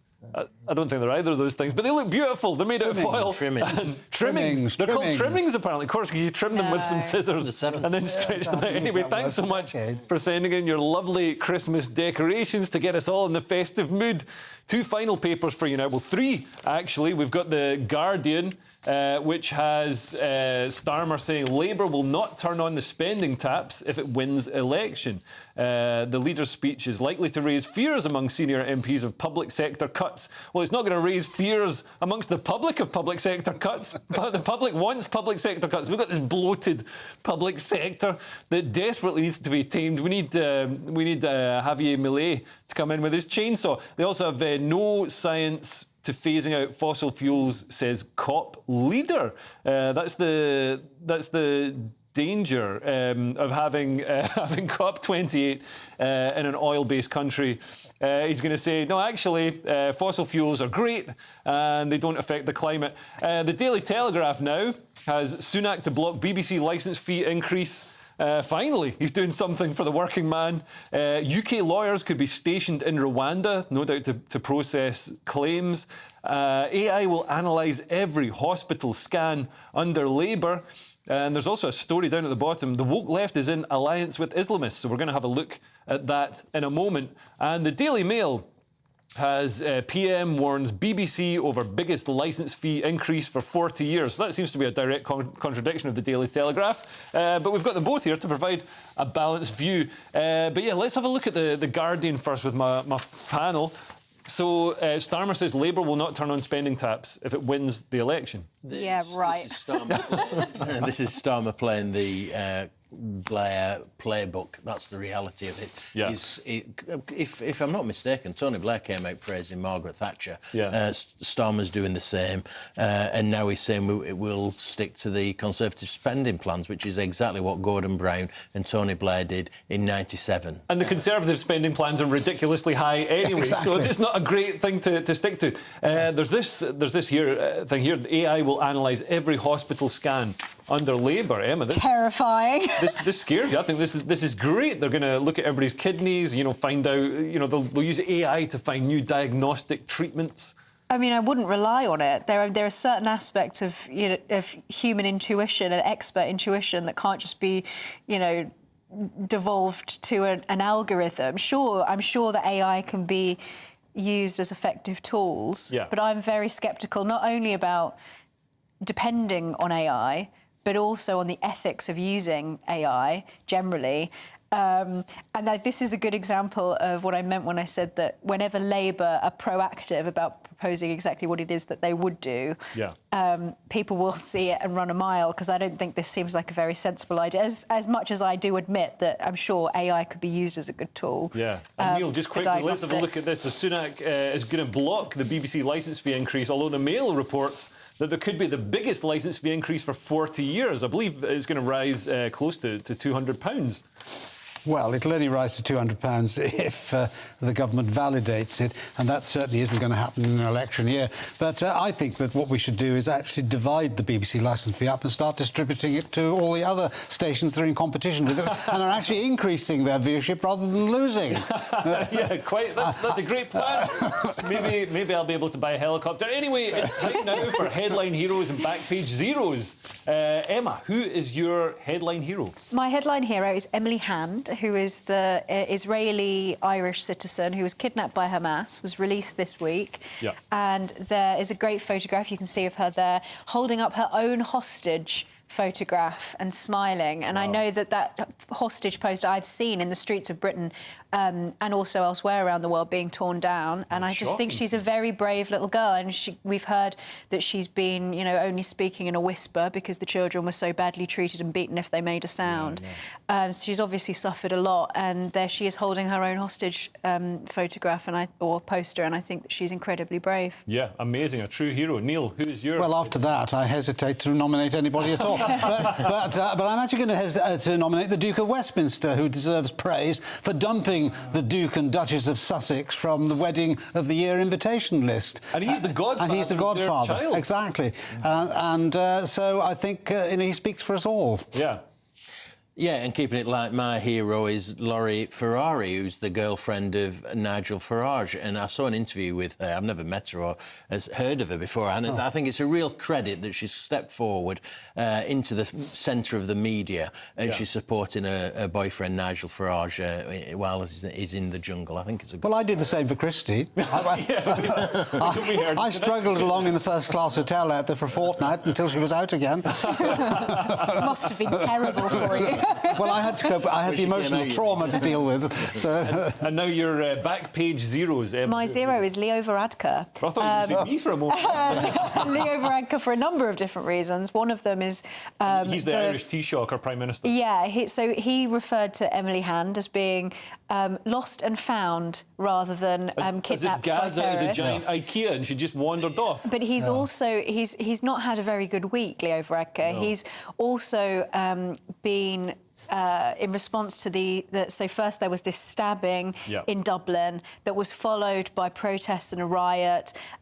We saw Conor McGregor, the MMA fighter, criticising government policy. He's now being investigated by the police. Leo Varadkar using this as an excuse to push through his draconian hate crime laws, which would be the most the worst censorship. It's the persecution. Really, basically, persecution is somebody abusing hate speech laws. It's Neil, terrible. Who's your back? Well, it's got to be Starmer, isn't it, for his attempt at cross-dressing to pass himself off as Margaret Thatcher.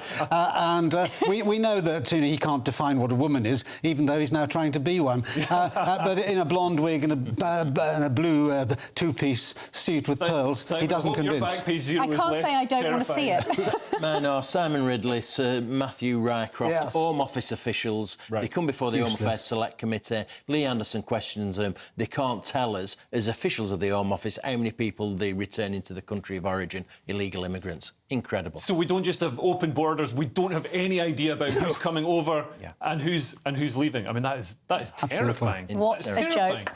Anyway, thanks for watching, and thanks you all for joining me tonight. We've had Emma Webb and Simon Danksuck. And I'm Leo Kerr, standing in for Mark due to a family bereavement. All of us at GB News are sending love and prayers to Mark and all his family. Do stay tuned for Headliners tonight. Goodbye and enjoy. That warm feeling inside from Boxed Boilers, sponsors of weather on GB News. Good evening, welcome to your latest weather update from GB News. I'm Ellie Glazier. It's been a very cloudy and damp day for much of England and Wales today, but drier and brighter across much of Scotland and Northern Ireland. Low pressure sits out towards the southwest, slowly moving its way towards us through this evening and into the start of the new working week, bringing with it some very strong winds and some heavy rainfall as well overnight tonight. This rainfall turning to snow across the hills of Wales, parts of northern England as well, seeing some snowfall building up into the early hours of Monday morning, but a much milder night across the southwest. Drier, colder across parts of Northern Ireland and Scotland, perhaps as low as -6 or -8 into the start of Monday. So a dry, crisp but bright start across Scotland and Northern Ireland. Snow showers pushing in along those eastern coasts, perhaps bringing some icy stretches through Monday morning, and rainfall totals across the southwest, bringing some travel disruption during the morning rush hour. Rain continues across much of the southern half of the UK, with some snow across the highlands of the Pennines and parts of North Wales as well. A mild day across the southwest, maybe 8 to 10 degrees, but still feeling cold despite the sunshine across Scotland and Northern Ireland. Tuesday starts another cloudy and damp day for much of England and Wales. Some snow showers across the Pennines again, but rain, sleet and hill snow gradually clearing its way towards the southeast as we go into Tuesday afternoon, with some brighter spells developing in the west. Northern Ireland and Scotland seeing the best of the sunshine, but continuing to stay cold and sunny for all of us on Wednesday, before further wet and windy weather arrives on Thursday. Looks like things are heating up. Boxed boilers, sponsors of weather on GB News.